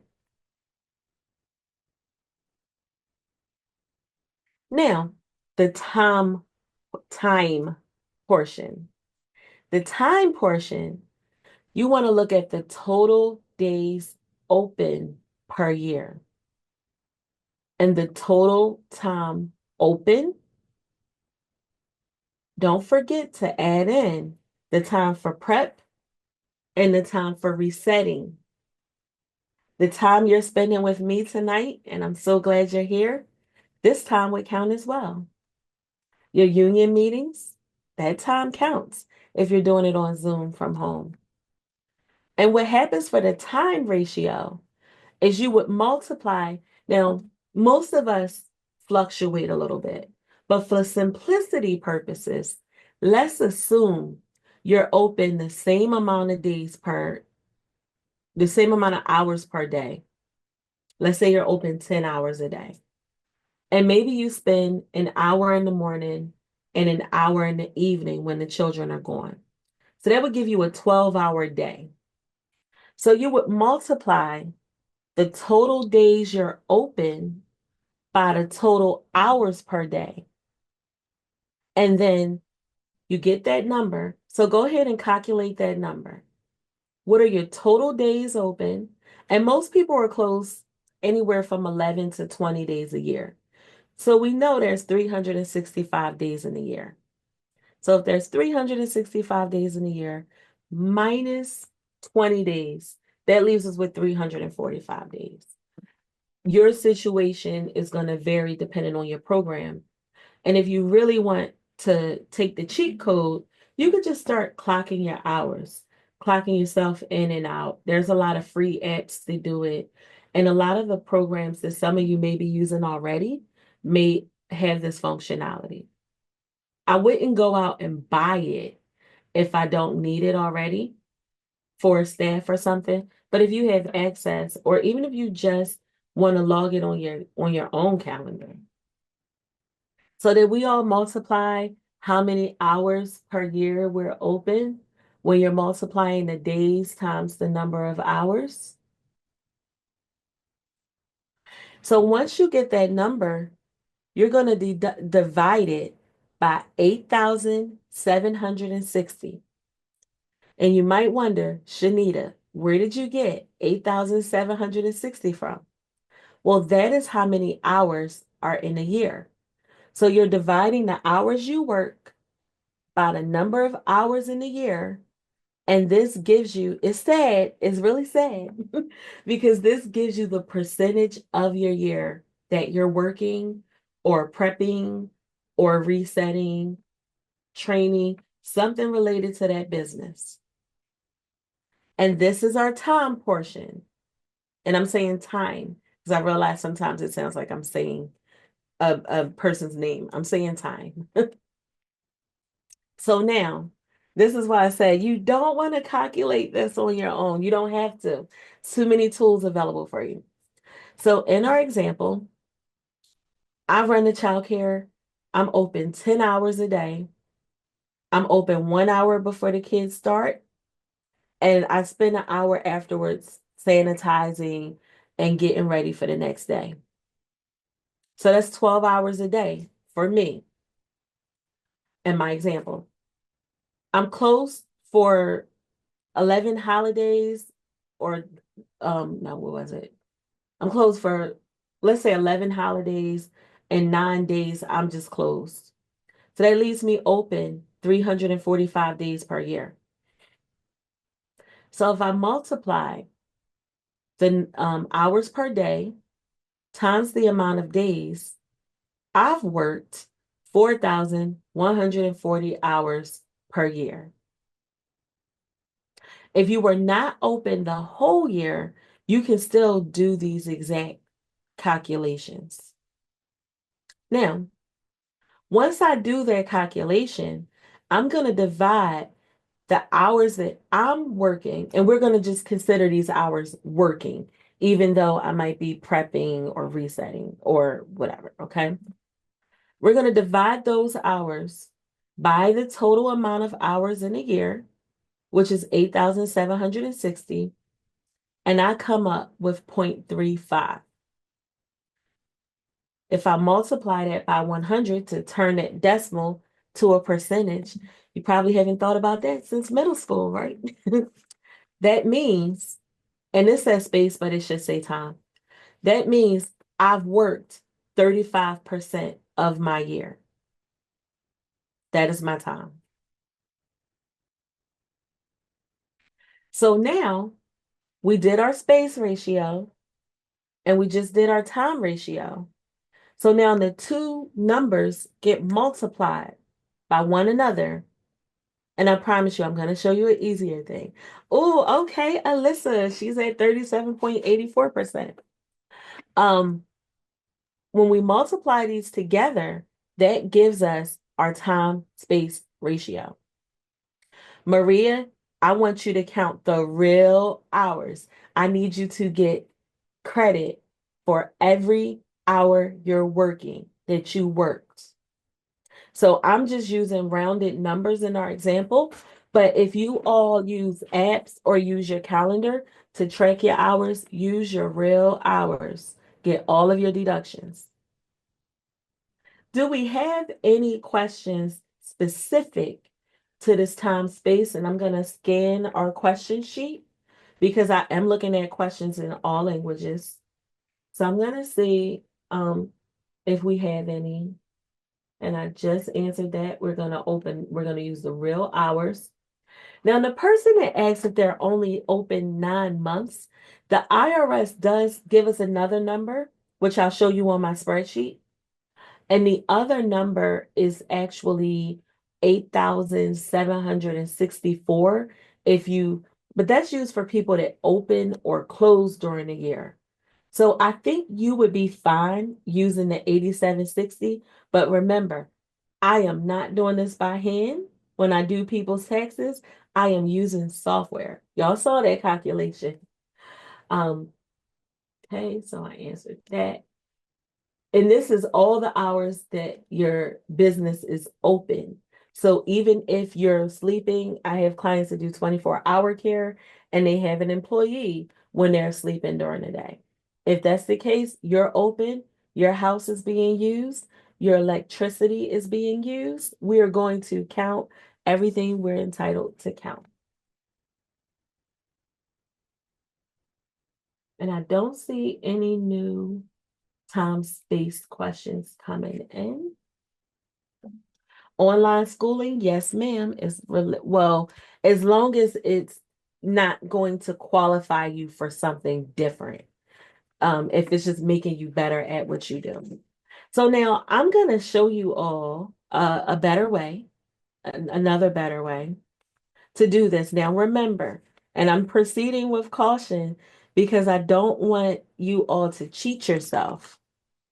You will cheat yourself if you use this spreadsheet and then you only give your tax person the hours that you will cheat yourself if you only give yourself the expenses this here, okay? So this is a link to the calculator in case you want to compare it to what you manually created, what you manually calculated. And I'm going to show you how it works. There is a video on here in CCPU They're going to mail it out to you. Please check your emails because they'll probably send you for all of the resources again at the end. And you can click that link, and it'll play a video for you. So we're the people that have space used only for daycare.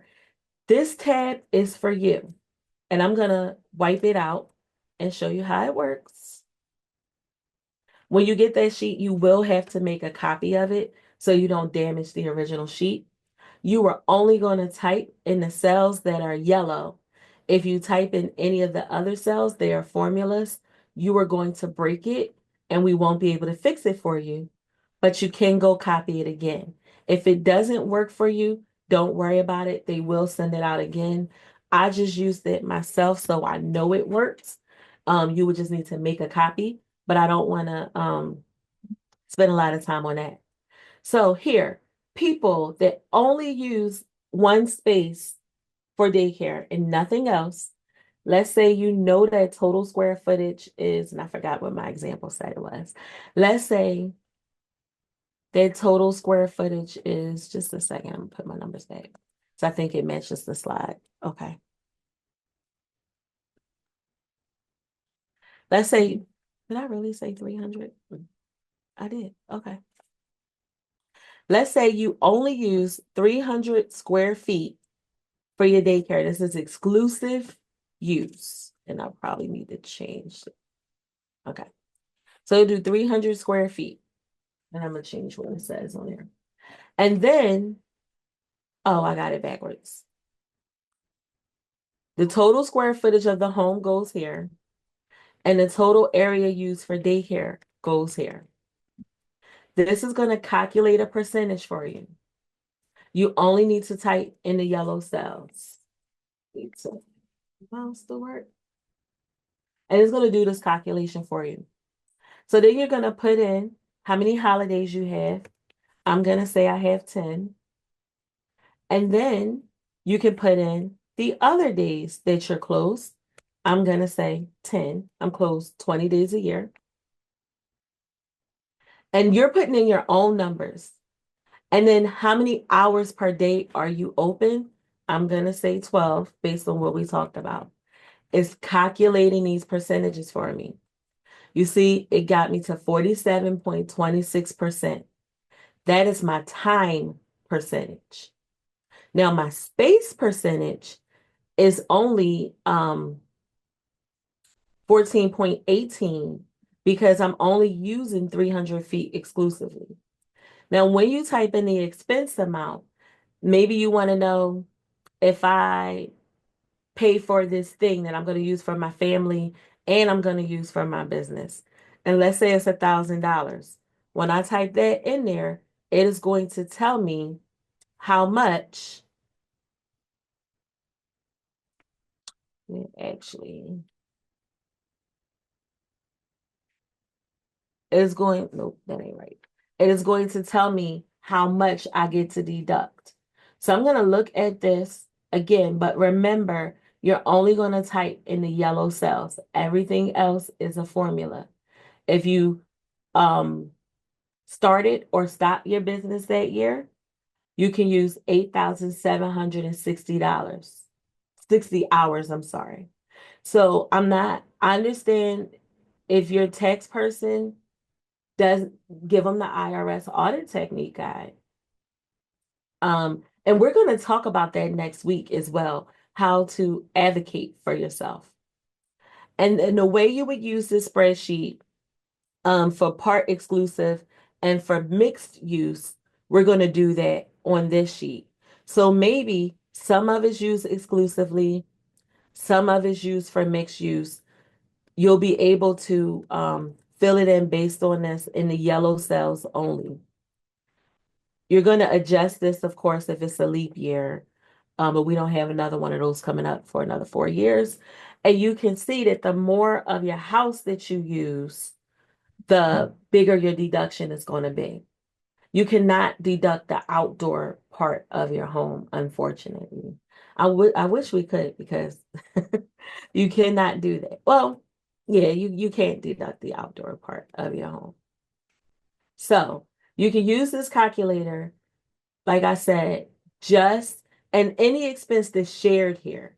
I don't use it for food for my clients because my clients actually keep track of how much they spent on food for the childcare and for their families.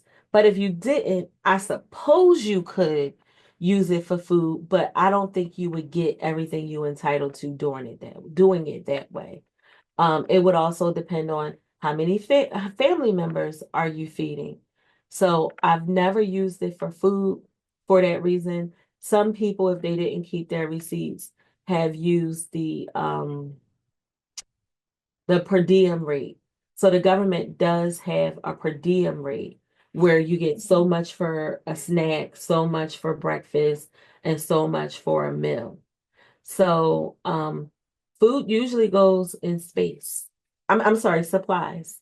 So most of the people we work with, like our childcare providers, they're honest. When people tax returns are wrong, it's usually because they're cheating themselves. So I don't want you all to cheat yourselves. So I do want you to look at it, compare it to your own 8829 that you've done. And we've gone over these are just highlighted examples that are stretched a little bit. But the important thing for you to remember is, and I'm gonna show it to you. If I started out spending $1,000 and I did this calculation and determined I could deduct $789, guess what? I don't want to give my tax person $789 because they're going to put $789 in and I'll only get to deduct $623. So you see why I said doing this time space calculation is just because a lot of people don't understand it. But I don't want you to reduce it and then give it to your tax person because they're going to reduce it again and you're going to cheat yourself. I don't want you to do that. Does that make sense? Does anybody not understand how you can cheat yourself? Because I told you the last time I taught this, people did that. I want to make sure I'm explaining it clearly. Okay, one person doesn't understand, so I'm going to say it again. When you do your time space calculation, in our example, we had $1,000 worth of expenses, but our time space ratio allowed us to deduct $789, right? So if I can deduct $789, I do not want to give that number to my tax person. I want to give my tax person the full $1,000 because the full $1,000 is what I spent. That tax person is going to then take my number and do the time space percentage on my number. So if I don't give them my full number, I'm going to cheat myself because they would take the $789 that was calculated and they would do the calculation again. So instead of getting $789 of a deduction, I'm only going to get 623. I don't mind repeating it, Miss Joy. Thank you.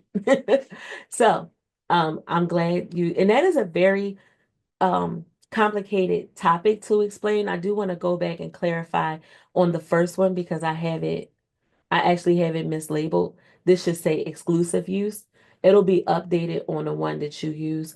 Please let the CPA or your tax person do the calculation. Please, oh, Ashley, I was asked to teach you how to do it.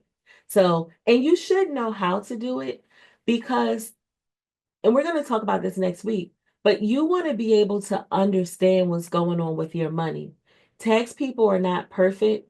They make mistakes. When we do someone's taxes, we joke. My husband actually started the joke. He said, I explain everything like everyone's in third grade. That's my goal because I want you to understand. So we read your return and show it to you, and then we say, think about your questions. Let us know what questions you have. And we explain it to you until you get it so that you feel comfortable in what you're signing. And you want that. Please don't sign anything you don't understand or you're not comfortable with, especially if you're paying someone. You deserve to understand what you're paying for. If your tax person does not do an 8829, it could be because you don't live in the daycare. Otherwise, if they're not doing one, I have no good reason why they aren't doing it. You want to ask them. So we've gone over these calculations. I'm not going to bore you with more explanations of that. So if you got stuck on the math part, please don't worry about that part because, like I said, if you're doing your own taxes, the tax stuff will ask you about your square feet. Are you a daycare? Is there any part that's exclusively used?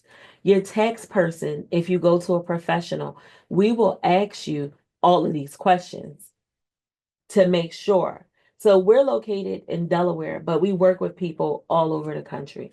But no matter where the person is, the same rule apply all over the country. Okay, so make sure you all do not cheat yourself. Get those hours and get that space. You will get a copy of the calculator to use. It's for your own use, and you'll be able to try it. Um, so on this business use of home form, we're going to talk about this because I see a lot of these not done correctly. So everything we just talked about covered the space and the time on the 8829. So then you'll see on the 8829, which is business use of home, and you see it goes with Schedule C, which is a part of the 1040. You have direct expenses and you have indirect expenses. So the direct expenses are expenses that you have only because you have a daycare. If you did not have a daycare, you would not have these expenses. So there's not a lot that will fall here in most cases. Most of our expenses are going to be indirect. So your mortgage interest, if you have a mortgage on your home, you don't get to deduct the mortgage payment, but the interest. Your real estate taxes, and this usually comes on the form 1098T. And I'm saying T like tax. A lot of these lines are just calculations. Your insurance for your home, that could be your homeowner's insurance. It could also be PMI insurance if you have insurance on the loan. Now, the reason we don't use the simplified method is because the most you can deduct on the simplified method is $1,500. So that's not what we want to do. Okay. Rent. If you rent your home, you get a percentage of that rent. Repairs and maintenance. And these are all indirect. So if you see all of your expenses in the direct column, you deducted too much. We see that a lot. Utilities, electric, gas, internet, security systems. I know it's not a utility, but that's where I put it. Somebody might put it somewhere else. And don't get too caught up in the categories where things go, as long as the person doing your taxes can tell you where it goes and it makes sense, right? And then other expenses, and I told y'all how I feel about other expenses. Other expenses tend to get us in trouble. A lot of these are calculations that I'm not going to go through because it's just like in actually preparing. And then here we get into depreciation of the home. So remember when I told you you can't write off that mortgage payment, you can write off the value of your home. So when you come to a new tax pro, they're going to say, how much did you pay for your house? When did you buy it? And what was the value of the land? Don't get mad at them because you don't know how much the land was. Go back and look at your documents. Because if you don't give them a number, they are instructed. Our training tells us to err on the side of conservatism. That means give you less, than we think you're supposed to get. Because if we give you more, now we can get into trouble. So anything they ask you for, understand that you want to do your best to give it to them, or in some cases, they're going to give you zero because they can't make up numbers. So once you enter this information in, you'll also be asked, did you do any renovations to your house? Did you get a new roof? Did you get a new driveway? Did you get new fencing? We had to get all of that in 1 year. That was so expensive. They'll ask, did you get a new kitchen? Did you get a new bathroom?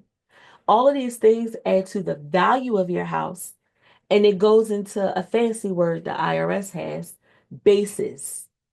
And the higher this basis is, you get to deduct the business portion across 39 years.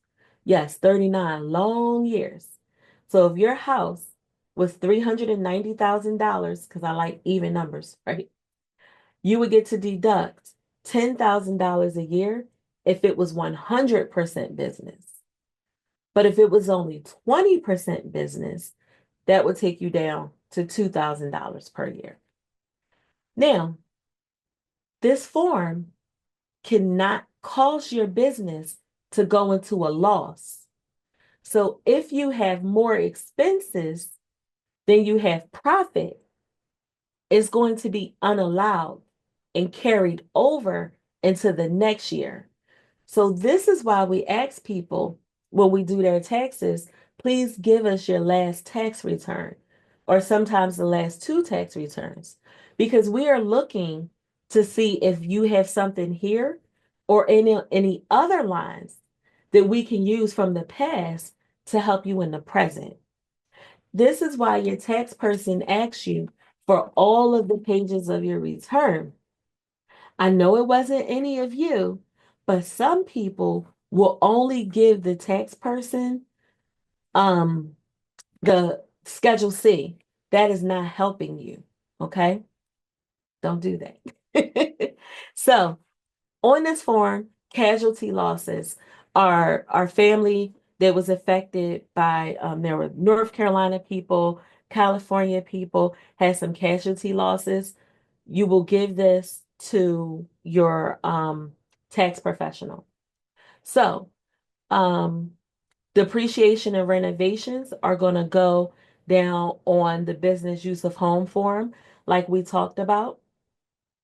This is an example of a profit and loss statement you might hand to your tax person so that your tax person will be able to see the different categories you have. If you have more categories than that, that's okay. They're going to add some stuff together and group it where it makes sense. Okay? This is a balance sheet. We didn't talk about the balance sheet much, but the profit and loss statement, aka P&L, aka income statement, most people are familiar with that. The balance sheet is equally as important. This is an example from a class I've been teaching every year since for a long time. But what your tax person is going to look at is how many assets have you bought? Because if you have assets, they get depreciated. We had a lady show up. This particular lady had bought a building. She had a home daycare and a commercial daycare. She never got any deductions for buying the building because she never gave her last tax person a balance sheet and they didn't know it existed. So I'm going to answer as many questions as I can in the next 25 minutes. I am going to give you a free gift. This is one of the first books I wrote for childcare owners. It's the 7 biggest financial mistakes. The tool that you're asking about will be sent out by CCPU. So you will get the tool. If anybody wants the book, you will get added to our mailing list, and you'll also get invited to other events that we do for our firm. So I am going to start the questions. So if you have any, feel free to drop them. And Miss Stacy, I get happy when I'm answering questions. So please let me know if I start talking too fast. I surely So, will. Thank you. And y'all know it's okay to let me know. I don't get offended. I'm from Philly. We talk fast. Okay. So someone says, tomorrow my gardener comes and I would like to give him a W-9. Do I have him fill it out and give it back? Yes. Now, if you paid your gardener with a credit card or any other contractor with a credit card, you do not have to give them a W-9 or a 1099. So when you give this W-9 to the gardener, as long as they're not a corporation or a nonprofit, you need to give them a 1099 form. You can file that form yourself on Track 1099 if you feel comfortable doing that, or you can ask your tax professional if that's a service that they provide. Many of us do, and they'll be able to do that for you. And you do make sure that the gardener or whatever contractor you have gets a copy. Do I need to be licensed to get the deductions? No. Most people that are operating the childcare business are not licensed simply because they are exempt and you're not running an illegal business. So you are entitled to get the deductions because you are entitled to pay taxes on that income. Um, this is a question for CCPU. Do we need to put, well, I'm not sure if it's for me. Do we need to put our name and workforce registration number? You don't for anything I'm doing, but you might for something CCPU related. Can I add, Shanita? This is Mhm. Stacy. No, you do not need to include your workforce registry number for this training. You will get a certificate of completion for this class if you stayed in the webinar at least 2 hours. Once that has been completed, we will email you a copy of the certificate. I do want to share that the first webinar we had on the 13th, we are unable at this time to send out certificates. We are having technical difficulties, and once it's corrected, we will send out the certificates for the first webinar on the 13th and this webinar as well. Thank you.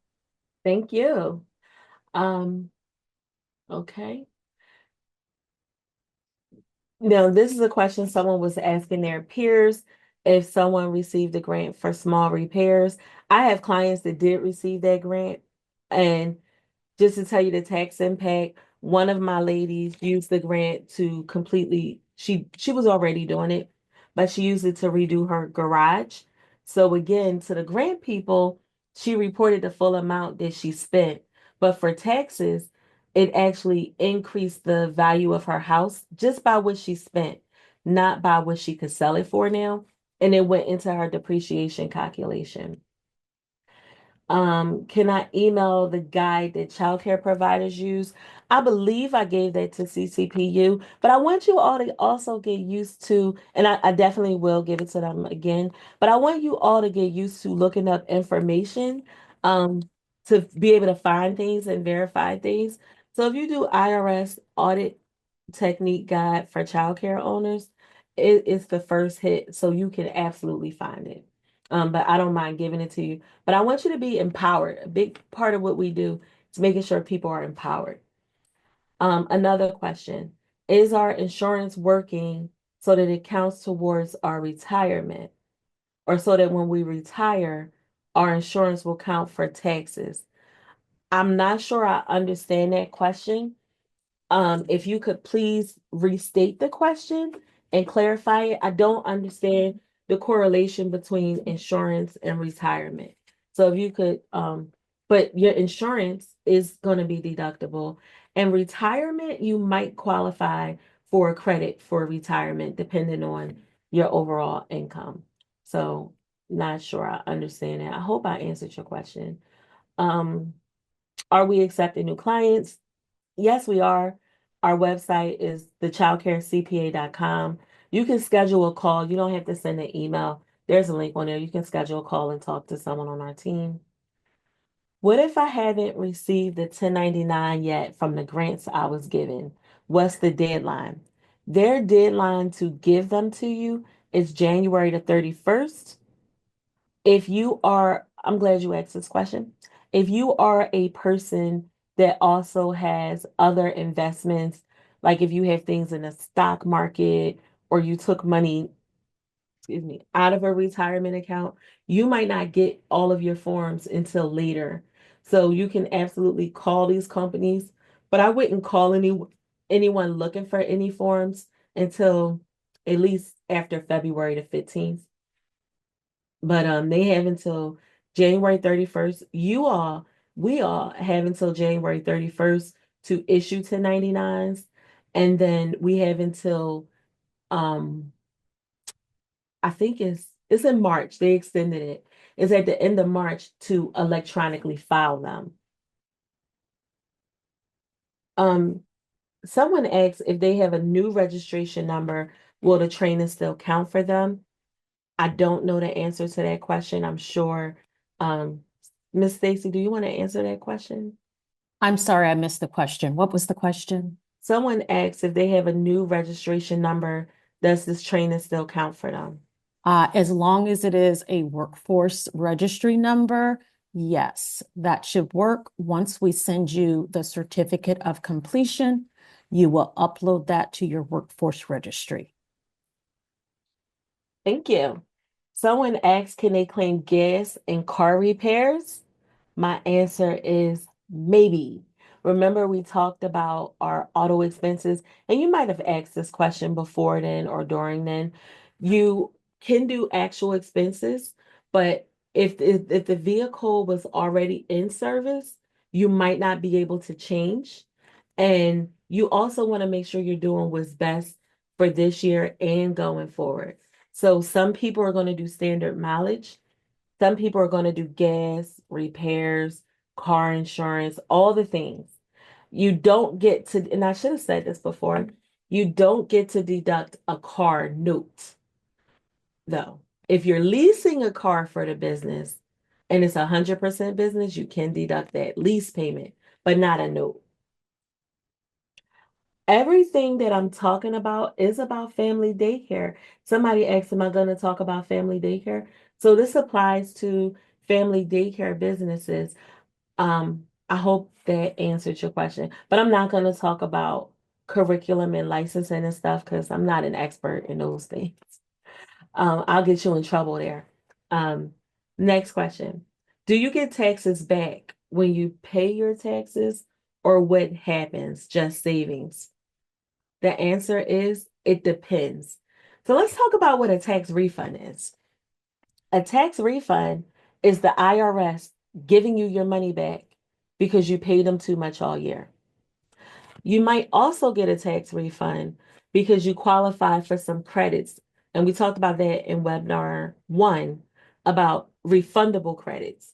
So there are some credits that you can get a refund from if you ended up having the credit wipe out all of your tax liability. So some people do get refunds and they don't pay any taxes all year because they qualify for refundable credits. Some people make estimated tax payments during the year and still have to pay because they didn't pay enough. So the important thing is going to be to make sure you are actually getting the right deductions for your business, that you're not just looking at it, especially if you old, don't just look at it during tax season. You might need to hire somebody for a consultation or a tax strategy to help you. So sometimes you get taxes back, sometimes you pay taxes. It really all depends on how the math works out. Um, what about something like food? Everything is so expensive, but food-wise, there's no reimbursement. So if you're on a food program, you can get reimbursed for the food that you buy for the daycare. And the food that you buy is a expense, and the money that you receive is income. So it'll wash out if they gave you $5,000 for food and you spent $5,000 on food, it's nothing left to tax. So it would wipe out. And I encourage everybody that can participate in the food program to do so because it's essentially free money, especially while it's still available with all of the talk of different government agencies maybe changing, while the getting is there, I encourage you to get. um, if I moved and filed to change my address with the mail, do I need to tell the IRS too? I don't remember if I sent the change of address form. Yes, please change your address with the IRS. The IRS sometimes sends letters that cannot be forwarded. If you did not change your address, also know that when you file your tax return, as long as you file it with your most recent address, the IRS will automatically update their system with your address. Someone asked what the registration number is. By picking up on context clues, Miss Stacy, please tell me if I'm wrong. I believe that's a workforce registry number that you all have. That is correct. Yes. See, y'all teaching me too. Um, Someone asked for the IRS hotline. I definitely will give you their number, but please don't be mad at me when you cannot get them on the phone. And again, I want us to learn to actually,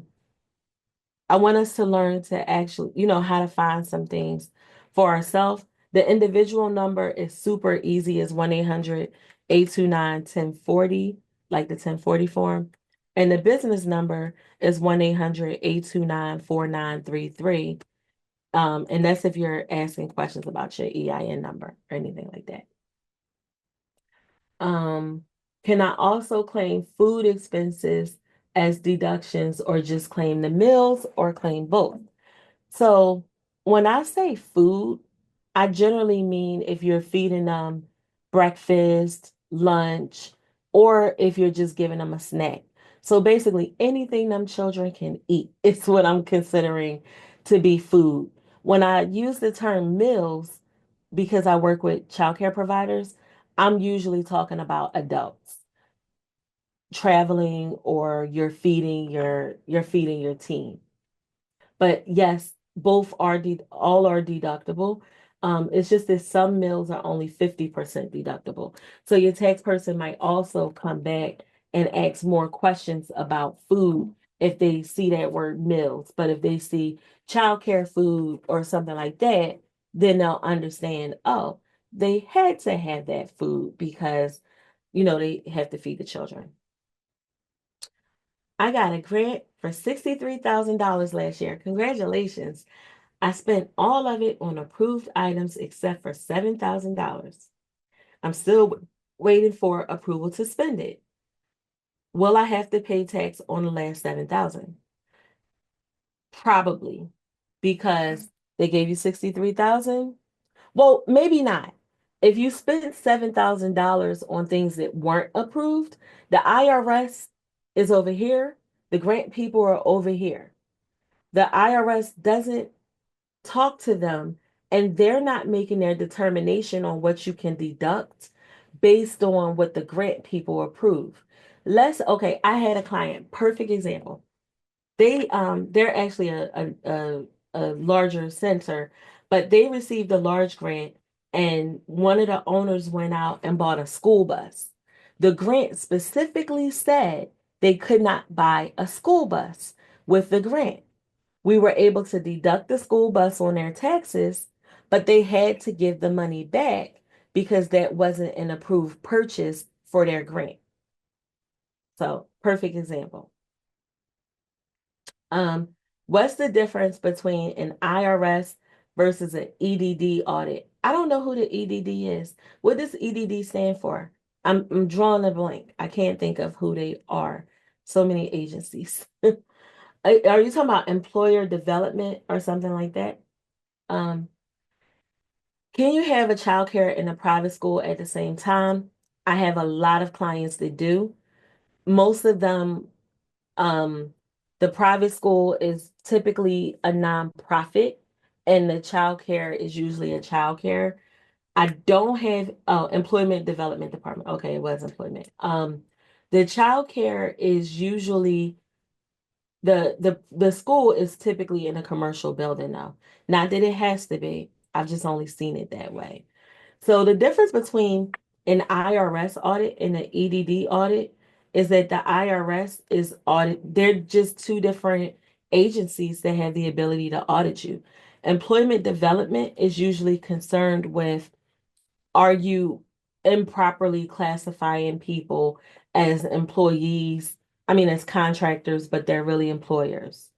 They look for things like, do you have workers' comp if you're required to have workers' comp? Are you applying the standards of fair minimum wage? So they look for different things. Is 1099 only for contractors? Yes. There is no such thing as a 1099 employee. 1099s can also be given to landlords for rent, and they can also be given to attorneys. Okay. I don't know why folks are putting numbers in the chat. um, if you pay a person who is not an employee to pick up your children, and yes, they're fingerprinted, via 1099, is they considered a contractor. So if they're picking up my personal children that belong to me, then they would probably fall under like a child care provider, but they wouldn't get a 1099. They would get their stuff reported to them on a W-10, the same W-10 that you would give your families, and the same W-10 that is how you report your income. But I wouldn't give them a 1099, because if they're taking care of your children, they're working for you personally and not your business. I have a question about food. Is it counted as income? Because my tax preparer always asks for copies. How is that used? Yes. So any money that you receive for your business, very generally speaking, is income. Your tax person wants a copy because they know that the IRS is matching to make sure you're reporting everything that you received. So that's why they want a copy. You want to be able to substantiate every number on your tax return.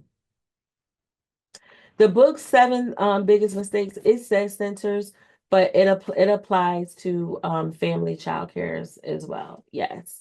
So when we started out, most of our clients were family based, and then their goal was to grow the centers. So we helped them grow the centers. But the same underlying rules apply. When I wrote the book the first time before we changed the cover, most of them were centers. Um, Somebody asked, can they see me? Oh, sure. Sure. I'm here. Um, let's see. I have a question. If my partner is my assistant, but we are not married, we only have 4 children in common. He does his taxes with 2, and I do with the other 2. I think you're asking me, can you do that? Yes, you can do that. Next week we're actually going to talk about filing statuses and things like that. So if that's why you're asking, we'll talk about that next week, but you certainly could do that in some cases. Um, Children, my question is, can I give him a form that I've been paying him? I don't know if that's a problem that we live together. So for your own children, you may not need to give them a form. You're going to really want to look at what you're doing with the kids, how much the kids are paying, how your business is structured. So it's really going to depend. But sometimes for your own children, if you're a sole proprietor, you may not need to. So it's really going to depend. Car payment, not deductible if it's a finance, but if it's a lease, then it might be deductible to the extent that is used for business. Bus fares. So if you're taking the bus to go pick children up and bring them back, God bless you, then that could count. And I saw in the comments someone had asked earlier about, can they deduct going from one of their locations, going from where they live to where they work? You can't do that because the IRS doesn't allow us to deduct our commuting expenses. But if you're taking a bus to pick kids up and come back, then you could. I've never seen anyone do that, but as per the rules, I suggest you could. I dropped the line to the IRS in the comments. You can also Google it. Can you write down the apps I recommend for business? The only one that I've ever recommended, and I'm sure there's other good ones, is called Mile IQ, like like the intelligence test IQ. I think they did a play on that, and I'll write it down.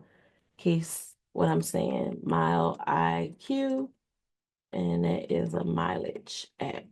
That's how you spell it. Um, oh, someone else asked me for that. Okay. What is the childcare software? I'm not sure which software you're talking about. There are a lot of childcare. So, oh, you might be talking about time. Um, One of them that I see a lot of my people use is When I Work. They tend to love that. It's mainly a scheduling app, but I suppose you could put yourself in there as well. Which is higher, mileage or gas reimbursement? It depends.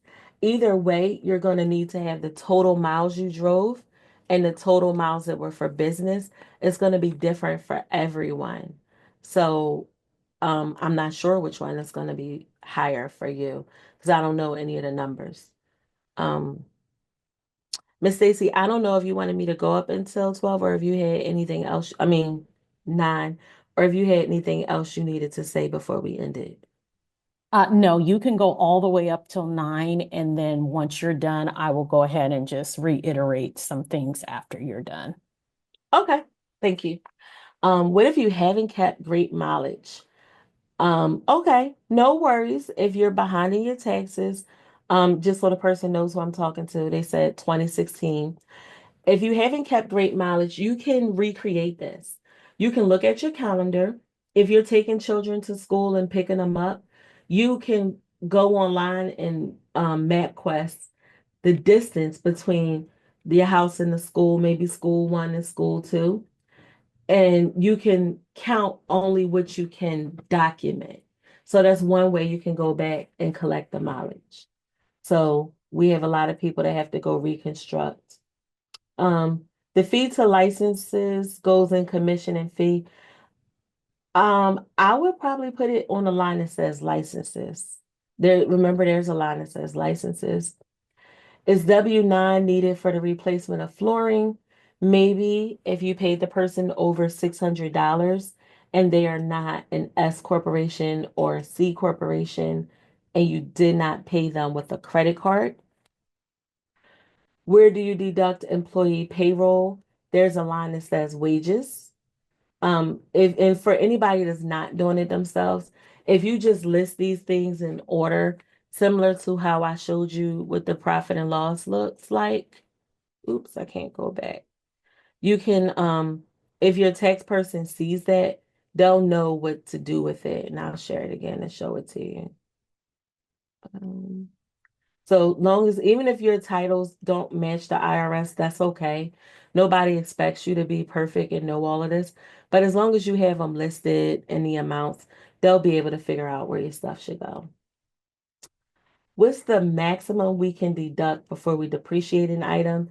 So the IRS has a safe harbor rule, this $2,500. So that's generally the rule that we go with. But remember, it depends. If it's a repair, it could be more than that, and you could get to deduct it. So it really depends. Can I claim the amount of insurance I'm responsible to pay, being that I'm covered on my husband's policy? Absolutely not. Very good question. Unfortunately, if we're eligible to receive insurance under what the IRS calls a cafeteria plan, then we can't do that. This question we talked about in webinar 1. You want to keep your receipts for 7 years. My mentors tell me that we should keep it indefinitely. Can I deduct rent? A portion based on your time space ratio. So how do I get what I pay on my credit card? On your credit card statements, it'll show how much you paid for interest and it'll show all of your supplies that you paid. Um, I got a 1099 from CDA Inc. for taking care of my grandson. I don't want to sit through the entire webinar. Oh, you don't want to sit with us. Um, if these deductions don't apply to a non-exempt family. So I do believe that if you are non-exempt from licensing, you get to deduct the expenses. That rule that some of you may have heard is for people that are just rogue and they're supposed to be licensed and they're just not licensed. That's not you all. So that's why, because you're exempt, that's why you're not licensed, not because you're just doing what you want to do. Um, what do I do in a year if I do not have an employer? Do I have to file something? The answer is yes. If you had taxable income, self-employment income, $400 or more, or if you're filing would entitle you to receive a refund. Now, something I'm going to do because you all are amazing, I'm going to answer more of these questions and post the videos. I did it for a few last week, and I'm just going to put them on our YouTube channel at the Child Care CPA. So I'll just post whatever the question is, and I'll record a video. I do a lot of videos, so I'll post those. You all have been amazing. Thank you so much. CCPU, the language justice team, y'all are phenomenal.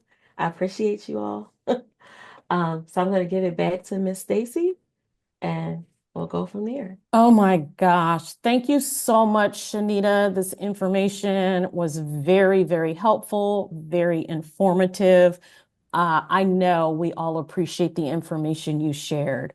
For our attendees who are on the call right now, would you please take some time to fill out the evaluation? I have corrected the link and shared the link in the chat. Your feedback is extremely important to us as we want to make sure that we're working hard to give you the trainings that you're requesting. So if you can fill out and click on the survey link, we greatly appreciate it. Lots of people were asking about the book.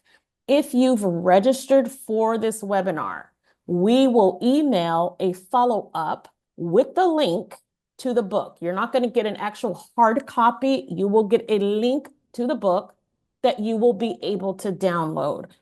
We will also be sending out the calculator to everybody that registered, whatever email you registered with. That is the follow-up email that we will be sending resources to along with the book. If you want to get our recordings, we will also email a recording out, but we also have a YouTube channel too, the CCPU Training Fund.